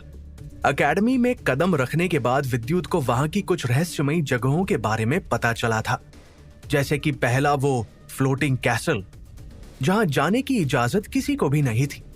दूसरा, एक ऐसी बिल्डिंग जो बिना किसी नींव के टिकी हुई थी। उस जगह पर भी सिर्फ कुछ ही लोगों को जाने की इजाजत थी। और अब रघुवीर ने बताया कि एकेडमी में एक ऐसा तालाब भी है जहां जड़ी बूटियों का रस पाया जाता है। उसे पीने से प्लेयर्स की स्ट्रेंथ बढ़ जाती है। यह तालाब बिल्कुल वैसा ही था जो उसे दिल्ली शहर की गुफा में मिला था। Floating castle future warrior academy की शान थी। वो जगह बहुत ही रहस्यमयी थी, यहाँ तक कि उसमें ऐसे राज छुपे थे जिनके बारे में एकेडमी के मैनेजर, सुपरवाइजर्स या फिर कुछ हेड्स को भी मालूम नहीं था। लेकिन एकेडमी में बने उस 100 साल से भी पुराने तालाब को फ्लोटिंग कासल के साथ कंपेयर नहीं किया जा सकता था। उस जगह को प्रकृति ने खुद बनाया था, जिसके बाद जैसे ही एकेडमी को उस तालाब के बारे में पता चला तो उन्होंने उसमें जड़ी बूटियों का रस डालकर इस्तेमाल करना शुरू कर दिया। अगर विद्युत ने उस तालाब के पानी को पिया तो हो सकता है कि उसकी सिल्वर वॉल टेक्निक में कुछ बदलाव आए और वो उसके अगले पड़ाव पर पहुंच जाए। लेकिन विद्युत को एक बात परेशान कर रही थी, इसलिए वो कुछ देर सोचने के बाद बोला, लेकिन सर, मैंने सुना है कि सिर्फ एक्स्ट्रा ऑर्डिनरी प्लेयर्स ही उस तालाब का पानी पी सकते हैं। उसकी बात सुनकर रघुवीर ने हंसते हुए कहा, मैं मानता हूं कि उस जगह पर जाने की इजाजत सभी प्लेयर्स को नहीं है। यहां तक कि एक्स्ट्रा ऑर्डिनरी प्लेयर्स भी जब चाहे वहां नहीं जा सकते। मैं मिशन डिपार्टमेंट का हेड हूं और वो एरिया मेरे अंडर आता है। अगर तुमने इन सभी किताबों को 7 दिन में पढ़कर खत्म कर दिया तो मैं तुम्हें उस जगह जाने की इजाजत दे दूंगा। इसे तुम मेरी तरफ से टास्क पूरा करने का इनाम समझ सकते हो। अब विद्युत को रघुवीर की सारी बात समझ आ गई। एकेडमी के रूल्स के मुताबिक विद्युत जैसा मामूली प्लेयर टॉप 20 प्लेयर्स में अपनी जगह बनाने के बावजूद भी उस तालाब का इस्तेमाल नहीं कर सकता था। लेकिन रघुवीर उस एरिया का इंचार्ज था, जिसकी वजह से वो उसकी ऐसा करने में मदद कर सकता था। पर इसके लिए विद्युत को रघुवीर के दिए टास्क को कंप्लीट करना होगा। वो 7 किताबें पढ़कर खत्म करना इतना भी आसान नहीं था। विद्युत वो सभी किताबें अपने रूम में ले आया और उन्हें पढ़ने लगा। पहली किताब को पढ़कर विद्युत को वो काफी आसान लगी। विद्युत ने पहली किताब तो आसानी से पढ़कर खत्म कर दी, लेकिन जब वो दूसरी किताब को पढ़ने लगा तो उसे महसूस हुआ कि ये सब इतना भी आसान नहीं है।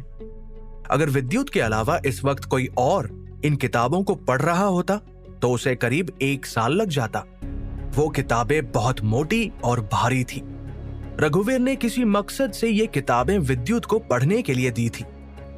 इन्हें पढ़कर 7 दिन में खत्म करना किसी आम प्लेयर के बस की बात नहीं थी। विद्युत उन किताबों को पढ़ने की पूरी कोशिश कर रहा था। कुछ वक्त बाद उसने दूसरी किताब को पढ़कर भी खत्म कर दिया, लेकिन ऐसा करने में उसे आधी रात हो गई। उस दूसरी किताब को पढ़ने के बाद विद्युत को उस किताब में बताई गई चीजें बिल्कुल मेमोरी टेस्ट में दिखाई गई पिक्चर की तरह लग रही थी। अब विद्युत की आंखों में एक्साइटमेंट साफ नजर आने लगा था। विद्युत को उन किताबों को पढ़ने में काफी मजा आ रहा था। अगली सुबह विद्युत एक बार फिर अगली किताब को पढ़ने के लिए तैयार था, लेकिन तभी टॉप 20 प्लेयर्स में से एक प्लेयर भागता हुआ विद्युत के पास आया और बोला, विद्युत, तुम्हें पता है नील ने तुम्हें फाइट के लिए चैलेंज किया है। 3 दिन बाद तुम्हारा उसके साथ मुकाबला होने वाला है। अब नील, जो कि प्लेयर नंबर 16 था, उसका मुकाबला प्लेयर नंबर 13 यानी कि विद्युत के साथ होने वाला था। जब पिछली बार विद्युत नील से मिला था तो उसने उसकी बात पर ज्यादा ध्यान नहीं दिया, लेकिन नील ने उसे सचमुच फाइट के लिए चैलेंज किया था। विद्युत इस वक्त नील पर ध्यान नहीं देना चाहता था। उसका सारा ध्यान किताबों को पढ़ने पर था।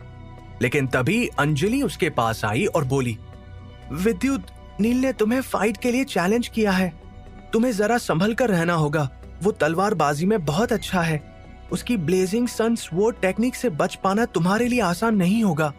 यहाँ तक कि नील इस वक्त स्ट्रॉन्ग बनने के लिए बहुत सी मेडिसिनल पिल्स भी खा रहा है। वो लगातार तलवारबाजी की प्रैक्टिस करता है और देखते ही देखते वो इस फील्ड में माहिर भी हो गया है।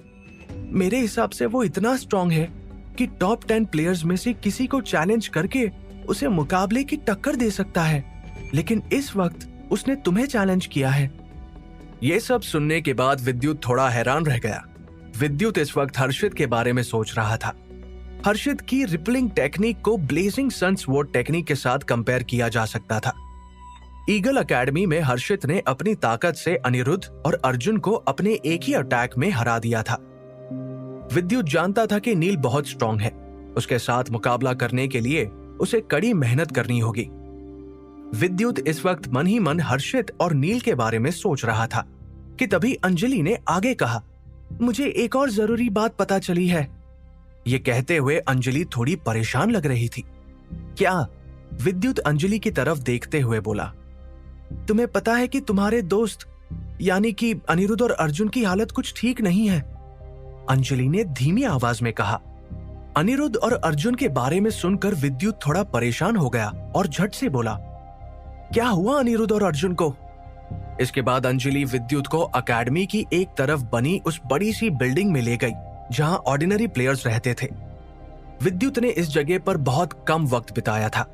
वो जैसे ही अनिरुद्ध के रूम के अंदर आया तो विद्युत ने देखा कि अनिरुद्ध इस वक्त बिस्तर पर लेटा हुआ है और उसकी हालत कुछ ठीक नहीं थी। वो बहुत कमजोर लग रहा था। अनिरुद्ध अपना हाथ हवा में उठाए विद्युत से कुछ कहने की कोशिश कर रहा था, लेकिन तभी अचानक उसके मुंह से खून निकलने लगा। ये देखकर विद्युत हड़बड़ाते हुए उसकी तरफ भागा और बोला, अनिरुद्ध, ये सब क्या है? अनिरुद्ध की इतनी खराब हालत देखकर विद्युत ने उसे ब्लड पिल खाने के लिए दे दी। उसे खाने के बाद अनिरुद्ध को पहले से बेहतर महसूस हो रहा था। विद्युत को समझ नहीं आ रहा था कि आखिर अनिरुद्ध को हुआ क्या था। इसके बाद वो अर्जुन से मिलने उसके रूम में चला आया। अनिरुद्ध को अंदरूनी चोट आई थी और यहाँ दूसरी तरफ अर्जुन के शरीर पर चोट के बहुत से निशान थे। विद्युत अर्जुन और अनिरुद्ध की हालत देखकर काफी परेशान हो रहा था, इसलिए उसने अर्जुन से पूछा, आखिर ये सब हुआ कैसे? इस पर अर्जुन ने उसे बताते हुए कहा, विद्युत, कुछ दिनों से हम दोनों को कुछ एक्स्ट्रा ऑर्डिनरी प्लेयर्स के सब्स्टिट्यूट परेशान कर रहे थे। हमारी ऐसी हालत के पीछे उस समर्थ का हाथ है। वही इन सब का लीडर है। उनका हमसे कोई लेना देना नहीं है, लेकिन फिर भी वो जानबूझकर हमें परेशान कर रहे हैं। अर्जुन ने विद्युत को सारी बात डिटेल में बता दी। जिस दिन विद्युत ने अर्णव को फाइट में हराया था, उसके बाद से किसी ने भी अनिरुद्ध और अर्जुन को परेशान नहीं किया, लेकिन ऐसा ज्यादा दिन नहीं चल पाया। 4-5 दिन बाद ही समर्थ के साथी उन दोनों को परेशान करने लगे। उन लोगों ने उन्हें इतना परेशान कर दिया कि अर्जुन और अनिरुद्ध ना तो ठीक से प्रैक्टिस कर पा रहे थे और ना ही अपने काम पर ध्यान दे पा रहे थे। हमें प्लेयर नंबर 8 लक्ष्य और 9 प्रभात ने बहुत परेशान किया है। लक्ष्य और प्रभात दोनों ही जुड़वा भाई थे। वो दोनों समर्थ के साथ मिलकर अनिरुद्ध और अर्जुन को परेशान कर रहे थे। ये सब सुनने के बाद विद्युत को गुस्सा आ गया। उसने गुस्से में अपने हाथ की मुट्ठी बनाते हुए कहा, तुमने पहले मुझे ये बात क्यों नहीं बताई? विद्युत, हम तुम्हें परेशान नहीं करना चाहते थे। हमने सोचा कि समर्थ और उसके साथी कुछ वक्त बाद अपने आप ही हमें परेशान करना बंद कर देंगे, लेकिन ऐसा नहीं हुआ। अब विद्युत मन ही मन सोच रहा था कि उसे कोई ऐसा रास्ता निकालना होगा जिससे कोई भी दोबारा अर्जुन और अनिरुद्ध को परेशान करने की हिम्मत ना कर पाए। अब मुझे ही कोई दूसरा रास्ता ढूंढना होगा, विद्युत ने सोचते हुए कहा। इसके बाद विद्युत गुस्से में वहां से जाने लगा कि तभी अर्जुन ने उसे रोकते हुए कहा, विद्युत, जल्दबाजी मत करो। समर्थ ने कुछ दिन पहले ही प्लेयर नंबर 3 को चैलेंज किया था और वो उससे जीत भी चुका है। मैं नहीं चाहता कि तुम्हें हमारी वजह से कोई परेशानी आए। विद्युत इस वक्त काफी गुस्से में लग रहा था। उसे देखकर अंजलि उसके सामने आकर खड़ी हो गई। वो नहीं चाहती थी कि विद्युत गुस्से में कोई भी गलत कदम उठाए। घबराओ मत, मैं बाकी सारे काम बाद में भी कर सकता हूँ। फिलहाल मेरे लिए ये काम सबसे ज्यादा जरूरी है, विद्युत ने धीमी आवाज में अंजलि से कहा। इतना कहने के बाद विद्युत वहां से चला गया। आखिर विद्युत करने क्या वाला था? क्या वो अर्जुन और अनिरुद्ध की ऐसी हालत का बदला लेने जा रहा था? क्या वो अपने साथियों को इंसाफ दिला पाएगा?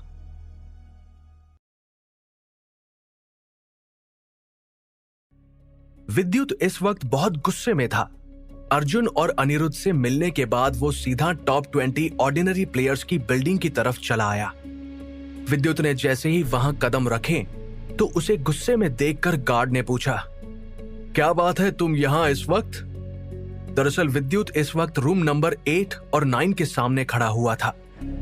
गार्ड की बात सुनकर विद्युत ने ऊंची आवाज में कहा, मैं एक्स्ट्रा ऑर्डिनरी प्लेयर्स के सब्स्टिट्यूट को चैलेंज करने आया हूं। यह सुनकर गार्ड ने विद्युत से पूछा, तुम्हारा नाम क्या है? मेरा नाम विद्युत है और मैं प्लेयर नंबर 8 लक्ष्य, प्लेयर नंबर 9 प्रभात और प्लेयर नंबर 3 समर्थ को चैलेंज करने आया हूं। विद्युत को देखकर लग रहा था मानो उसके सिर पर इस वक्त खून सवार हो। वो इतने गुस्से में कोई भी कदम उठा सकता था। तभी गार्ड ने विद्युत को समझाते हुए कहा, देखो विद्युत, तुम एक साथ 3 प्लेयर्स को चैलेंज नहीं कर सकते, ये रूल्स के खिलाफ है। इस दौरान अंजलि, अर्जुन और अनिरुद्ध भी विद्युत के पीछे पीछे चले आए। उन्होंने जैसे ही सुना कि विद्युत लक्ष्य, प्रभात और समर्थ को चैलेंज करने वाला है तो वो लोग दंग रह गए। आज तक एकेडमी में ऐसा कभी नहीं हुआ था। विद्युत, ये तुम क्या कह रहे हो? अर्जुन हिचकिचाते हुए बोला, तुम ऐसा नहीं कर सकते। प्लेयर्स एक बार में सिर्फ एक प्लेयर को ही चैलेंज कर सकते हैं, यह एकेडमी के रूल्स के खिलाफ है।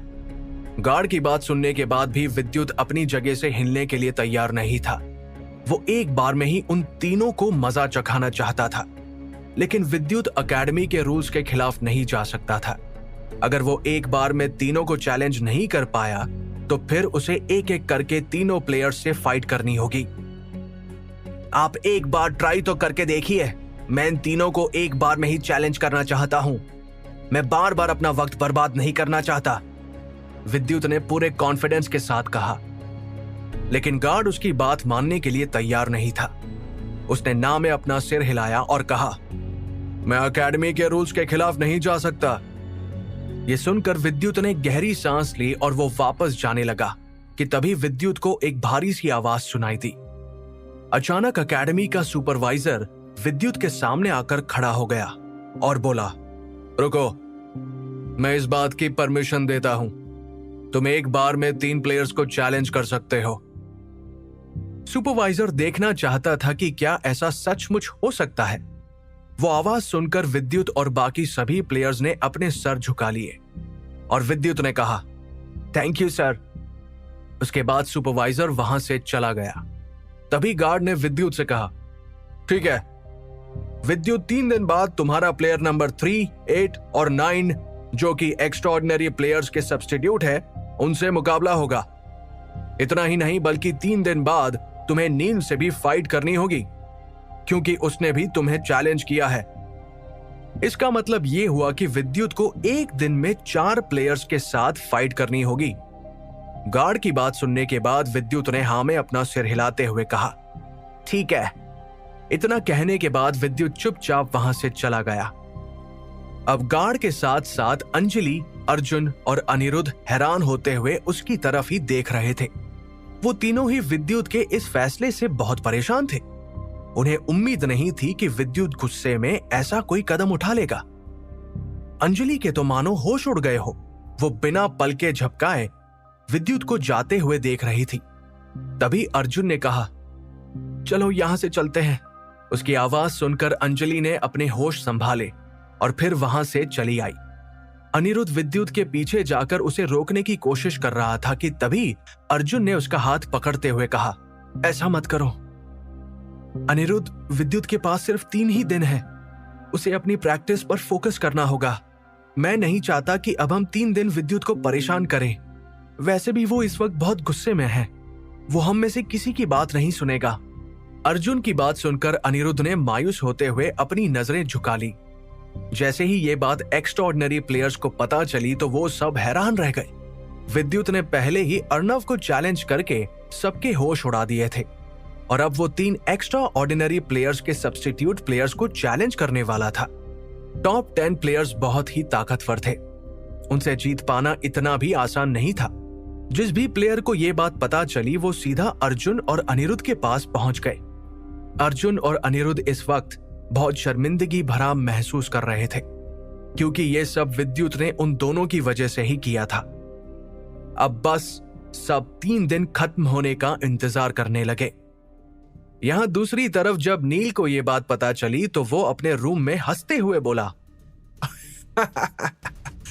विद्युत 3 दिन बाद मैं फाइट के दौरान तुम्हें इतनी बुरी तरह हराऊंगा कि तुम बाकी प्लेयर्स के साथ मुकाबला करने के लायक ही नहीं बचोगे।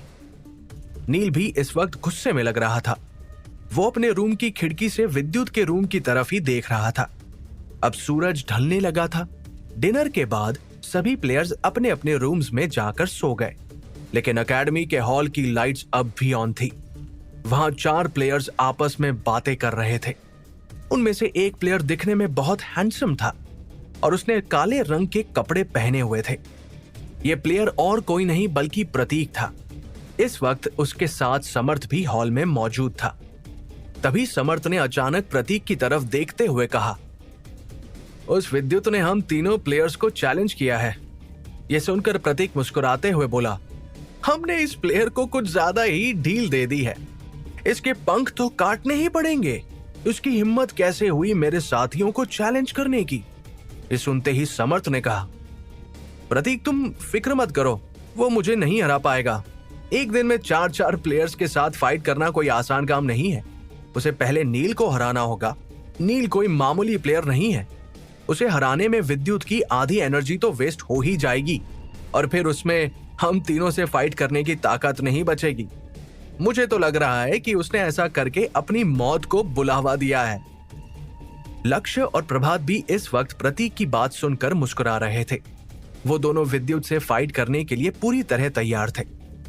उन सबको लग रहा था कि विद्युत एक मामूली से प्लेयर की तरह है, जो जानबूझकर अपने पैर पर कुल्हाड़ी मारने के लिए तैयार है।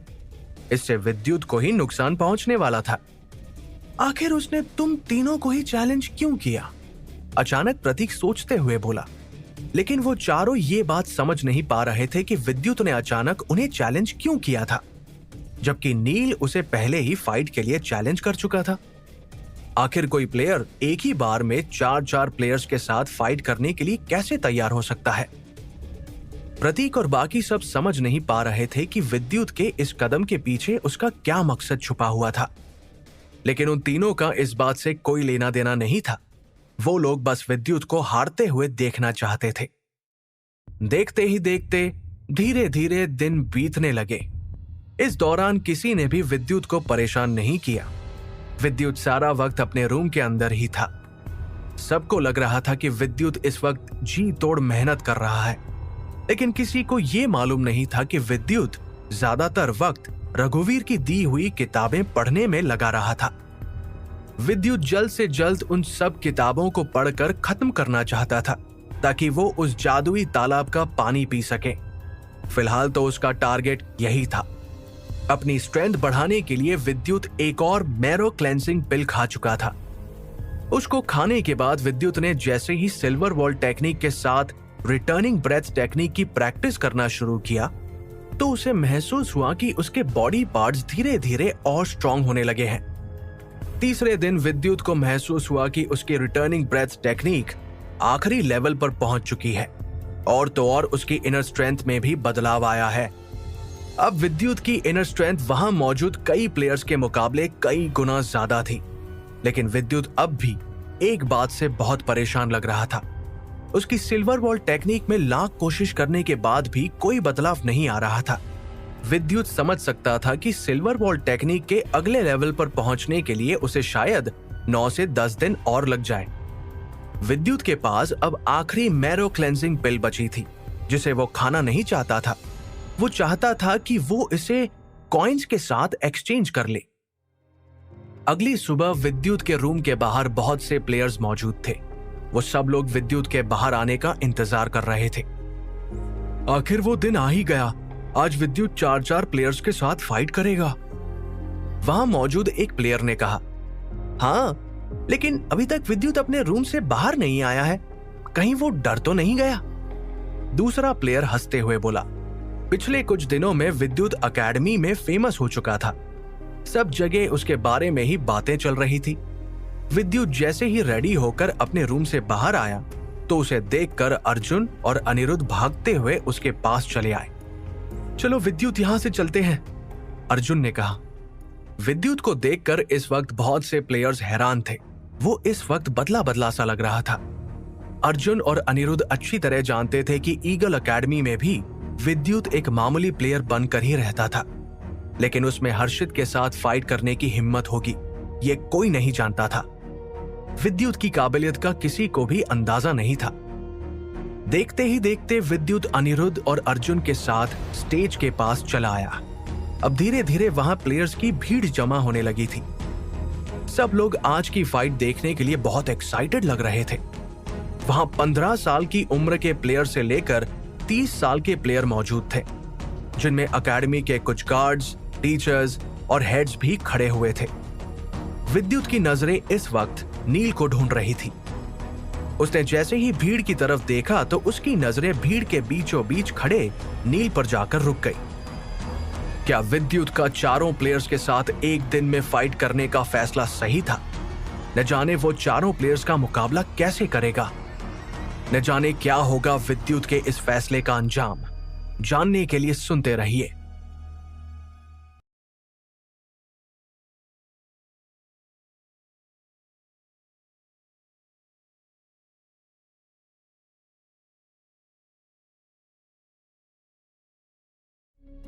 विद्युत स्टेज पर खड़ा नील को ही देख रहा था। नील ने सबसे पहले विद्युत को फाइट के लिए चैलेंज किया था। वो बहुत पहले ही स्टेज के पास आकर बाकी लोगों के आने का इंतजार कर रहा था। इसके बाद दोनों जुड़वा भाई लक्ष्य और प्रभात भी वहां आ गए। अब सब लोग समर्थ के आने का इंतजार कर रहे थे। समर्थ उन 4 प्लेयर्स में से सबसे ज्यादा स्ट्रांग था। विद्युत समर्थ से पहले भी मिल चुका था, इसलिए वो इस वक्त लक्ष्य और प्रभात की तरफ देख रहा था। वो दोनों दिखने में बिल्कुल एक जैसे लगते थे। उन दोनों के भूरे बाल थे और तो और दोनों की ही मस्कुलर बॉडी थी। तभी रमन स्टेज पर आया और बोला, आज की फाइट भी मेरी निगरानी में होगी।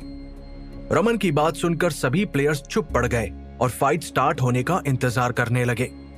पहला मुकाबला प्लेयर नंबर 16 यानी कि नील और प्लेयर नंबर 13 विद्युत के बीच होगा, रमन ने अनाउंसमेंट करते हुए कहा। सभी नए ऑर्डिनरी प्लेयर्स इस वक्त फाइट देखने के लिए बहुत एक्साइटेड लग रहे थे। जैसे ही रमन ने अपनी बात खत्म की तो अचानक नील हवा में उछलता हुआ स्टेज पर आकर खड़ा हो गया। दूसरी तरफ विद्युत भी लाइटली माइक्रो स्टेप टेक्निक का इस्तेमाल करते हुए स्टेज के बीचों बीच आकर खड़ा हो गया। अब विद्युत और नील के बीच मुकाबला शुरू होने वाला था। विद्युत और नील ने एकेडमी में एक साथ ही कदम रखे थे। नील विद्युत से ज्यादा स्ट्रांग था, लेकिन इसके बावजूद भी विद्युत सारी लाइमलाइट पहले ही ले चुका था। विद्युत, तुम्हें पता है कि मैंने तुम्हें चैलेंज किया है, इसके बावजूद भी तुमने समर्थ और उसके साथियों को चैलेंज कर दिया। क्या तुम मुझे अपना कंपेटिटर नहीं समझते? नील विद्युत की तरफ देखते हुए मन ही मन बड़बड़ाया। वो इस वक्त बहुत गुस्से में लग रहा था। अब वहां का माहौल धीरे धीरे टेंस होता जा रहा था। अब नील विद्युत पर किसी भी वक्त अटैक कर सकता था। न जाने विद्युत ने इतना बड़ा कदम क्या सोचकर उठाया है, एक प्लेयर ने सोचते हुए कहा। विद्युत का पहला कंपेटिटर ही इतना स्ट्रांग है, न जाने वो बाकी प्लेयर्स के साथ कैसे फाइट करेगा, दूसरा प्लेयर बोला। अर्जुन और अनिरुद्ध भी इस वक्त वहां खड़े एक दूसरे की तरफ देख रहे थे। सबको यही लग रहा था कि विद्युत ने गुस्से में गलत कदम उठाया है। उसे बाद में अपने इस फैसले पर पछतावा जरूर होगा। 4 ताकतवर प्लेयर्स का एक दिन में मुकाबला कर पाना कोई आसान बात नहीं थी। कोई भी इस वक्त विद्युत की जीत के बारे में नहीं सोच रहा था। वो सब ये देखना चाहते थे कि विद्युत आखिर तक टिक भी पाएगा या नहीं। लगता है आज हमारी बारी नहीं आने वाली, हमें तो फाइट का मौका ही नहीं मिलेगा, लक्ष्य प्रभात की तरफ देखकर हंसते हुए बोला। विद्युत को 4 प्लेयर्स का मुकाबला करना था। ऐसे में उसे जल्द ही पहले मुकाबले को खत्म करना होगा, तभी वो आखिर में समर्थ को टक्कर दे पाएगा। विद्युत, ये तुम्हारा पहला और आखिरी मुकाबला होने वाला है। मुझे फाइट करने के बाद तुम किसी और से फाइट करने लायक नहीं बचोगे, नील ने विद्युत को घूरते हुए कहा। यह कहते हुए अचानक नील ने अपनी इनर स्ट्रेंथ को इकट्ठा करना शुरू कर दिया और वो पूरी रफ्तार के साथ विद्युत की तरफ बढ़ने लगा। इसकी स्पीड और इनर स्ट्रेंथ तो... विद्युत इससे पहले कि आगे कुछ कह पाता, उसका अपोनेंट उस पर अटैक करने के लिए उसके पास पहुंच चुका था। तभी नील के अटैक से खुद को बचाने के लिए विद्युत ने फ्लोइंग विंड स्टांस और स्मोकिंग ट्रांसपेरेंट स्टेप टेक्निक का इस्तेमाल किया। देखते ही देखते विद्युत नील की आंखों से ओझल हो गया और किसी मछली की तरह उसके इर्द गिर्द घूमने लगा। विद्युत की स्पीड इतनी ज्यादा थी कि कोई भी उसे ठीक से देख नहीं पा रहा था। उन्हें नील विद्युत पर अटैक करते हुए तो नजर आ रहा था, लेकिन वो विद्युत को साफ साफ देख नहीं पा रहे थे। विद्युत ने रघुवीर की दी हुई किताबों को पढ़कर बहुत कुछ सीखा था। उसकी स्मोकिंग ट्रांसपेरेंट स्टेप टेक्निक एक अलग ही लेवल पर पहुंच चुकी थी। विद्युत इस वक्त मेमोरी टेस्ट में दिखाई जाने वाली पिक्चर की तरह ही बार बार अपने एक्शंस को बदल रहा था। माना कि नील अपनी पूरी ताकत के साथ विद्युत पर अटैक कर रहा था, लेकिन उसका एक भी अटैक विद्युत का कुछ बिगाड़ नहीं पाया। विद्युत इस वक्त छल के साथ इस फाइट को जीतना चाह रहा था। नील को अब वहां एक नहीं बल्कि बहुत सारे विद्युत दिखाई देने लगे थे। नील समझ नहीं पा रहा था कि आखिर उसके सामने मौजूद कौन सा विद्युत असली है। विद्युत की टेक्निक को देखकर अचानक रमन ने कहा, ये तो... उसे अब कुछ कुछ समझ आने लगा था कि विद्युत इस वक्त क्या करने की कोशिश कर रहा है। विद्युत नील के साथ फाइट करके अब अपनी एनर्जी को वेस्ट नहीं करना चाहता था। वो बस किसी भी तरह से खुद को नील के अटैक से बचाते हुए उसकी एनर्जी वेस्ट करने की कोशिश कर रहा था। अब नील को विद्युत पर गुस्सा आने लगा था, इसलिए उसने अपने हाथ की मुट्ठी बनाते हुए कहा, ब्लेजिंग सन 3 स्ट्राइक टेक्निक। ये कहते ही नील के हाथ से हल्के लाल रंग की रोशनी निकलने लगी। वो इस वक्त अपनी पूरी ताकत के साथ विद्युत पर अटैक कर रहा था। किसी को उम्मीद नहीं थी कि नील प्लेयर नंबर 13 को चैलेंज करेगा, लेकिन अब अटैक करने की बारी विद्युत की थी। विद्युत अचानक नील पर अटैक करने लगा। उसके हाथों से निकलती हुई रोशनी लगातार नील की तरफ बढ़ रही थी। ये देखकर अचानक नील का चेहरा पीला पड़ गया। इस वक्त विद्युत के हाथ से निकलती हुई रोशनी हवा को चीरती हुई नील की तरफ बढ़ रही थी। विद्युत इस वक्त लगातार नील के इर्द गिर्द घूम रहा था। नील को विद्युत दिखाई नहीं दे रहा था, जिस वजह से वो विद्युत के कदमों से आती हुई आवाज को पहचानने की कोशिश कर रहा था, ताकि वो खुद को विद्युत के अटैक से बचा सके। इस वक्त नील बुरी तरह फंस चुका था। उसे कुछ समझ नहीं आ रहा था। वो समझ नहीं पा रहा था कि उसे जो दिखाई दे रहा है वो असली है या फिर सिर्फ एक छलावा। तभी अचानक विद्युत के हाथ से निकलती हुई रोशनी सीधा नील के कंधे से जा टकराई और फिर देखते ही देखते नील के कंधे से खून निकलने लगा। उसका एक हाथ बुरी तरह कांप रहा था। इससे पहले कि नील कुछ कर पाता, विद्युत ने दोबारा उस पर अटैक कर दिया। अब नील ब्लेजिंग सन मैनुअल टेक्निक का इस्तेमाल करते हुए खुद को बचाने की कोशिश कर रहा था, लेकिन यह टेक्निक भी उसके काम नहीं आई। विद्युत की स्पीड और ऑफेंसिव स्किल्स इतनी दमदार थी कि नील उसके सामने कुछ नहीं कर पाया। देखते ही देखते नील के शरीर पर चोट के अनगिनत निशान नजर आने लगे थे। उसके माथे और सीने से खून निकल रहा था। विद्युत बिना रुके उस पर अटैक करता जा रहा था कि तभी नील को बचने का कोई रास्ता दिखाई नहीं दिया, तो उसने हार मानते हुए कहा, बस बहुत हो गया, मैं अब हार मानता हूं। नील शुरुआत में विद्युत पर अटैक करने के चक्कर में अपनी बहुत सारी एनर्जी वेस्ट कर चुका था। वो चाहकर भी अपनी पूरी ताकत का इस्तेमाल करने के बावजूद विद्युत को छू तक नहीं पाया। ये बात उसे मन ही मन खाए जा रही थी। वो इस वक्त बहुत शर्मिंदगी भरा महसूस कर रहा था। हारने के बाद भी उसने गुस्से में ब्लेजिंग सन वेव डिस्ट्रक्शन टेक्निक का इस्तेमाल करते हुए आखिरी बार विद्युत पर अटैक कर दिया, लेकिन तभी सबने देखा कि विद्युत वहां से गायब हो चुका है और फिर अचानक नील के चीखने की आवाज सुनाई दी। विद्युत इस वक्त नील के पीछे खड़ा होकर उस पर अटैक कर रहा था। विद्युत का अटैक इतना पावरफुल था कि नील के होश उड़ गए। उसने जैसे ही पीछे मुड़कर विद्युत की तरफ देखा तो अचानक नील के मुंह से खून निकलने लगा और फिर देखते ही देखते वो जमीन पर गिर गया। ये देखकर रमन ने अनाउंसमेंट करते हुए कहा, इस मुकाबले का विनर है विद्युत। नील विद्युत से हार चुका है। नील को हारते हुए देखकर अब लक्ष्य और प्रभात का चेहरा देखने लायक था। उनका गुरूर अब डगमगाने लगा था। उन्हें उम्मीद नहीं थी कि विद्युत ये फाइट जीत जाएगा। सब जानते थे कि नील कितना स्ट्रांग है। वो चाहे तो टॉप 10 प्लेयर्स में से किसी के साथ भी मुकाबला कर सकता है, लेकिन विद्युत को उसे हराने में ज्यादा वक्त नहीं लगा।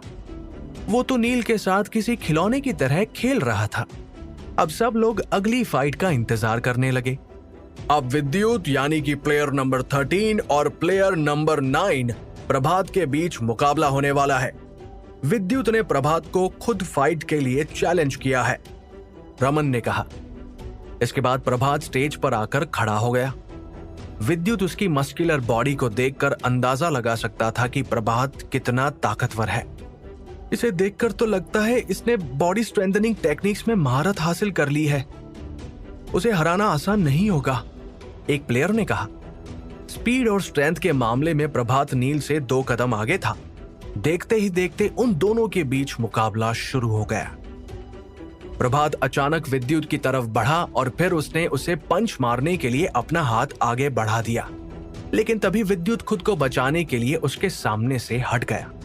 प्रभात का अटैक इतना पावरफुल था कि वो खुद को रोक नहीं पाया और उसका पंच सीधा सामने स्टील के बने पोल से जाकर लगा, जिसकी वजह से उस पोल में गड्ढा हो गया।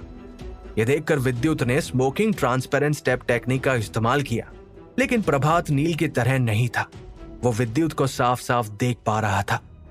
इस बार वो जैसे ही विद्युत पर अटैक करने के लिए उसकी तरफ आगे बढ़ा तो विद्युत ने ऊंची आवाज में कहा, 1 लाइन स्टार फिंगर टेक्निक। विद्युत के हाथ से निकलती हुई रोशनी प्रभात के पैर पर जाकर लगी। देखते ही देखते उसके पैर से खून निकलने लगा और प्रभात किसी घायल शेर की तरह दहाड़ते हुए विद्युत की तरफ बढ़ने लगा। विद्युत प्रभात को हराने के लिए अपनी शक्तियों का भी इस्तेमाल कर रहा था। आखिरकार उसने प्रभात में खामी ढूंढ ली थी। चोट लगने के बाद अब प्रभात की स्पीड धीरे धीरे कम होने लगी थी। इससे पहले कि वो कुछ कर पाता, विद्युत ने एक बार फिर स्टार फिंगर टेक्निक का इस्तेमाल करते हुए उस पर अटैक कर दिया। हैया! विद्युत की स्टार फिंगर टेक्निक का कोई मुकाबला नहीं था। उसने इस टेक्निक से बहुत से ताकतवर प्लेयर्स को हराया था। इस बार जब विद्युत ने प्रभात पर अटैक किया तो प्रभात का बैलेंस अचानक बिगड़ गया और वो स्टेज से नीचे गिर गया। वो विद्युत से हार चुका था। क्या अब विद्युत लक्ष्य का मुकाबला कर पाएगा? क्या विद्युत अपने मकसद में कामयाब हो पाएगा? क्या होगा विद्युत के फैसले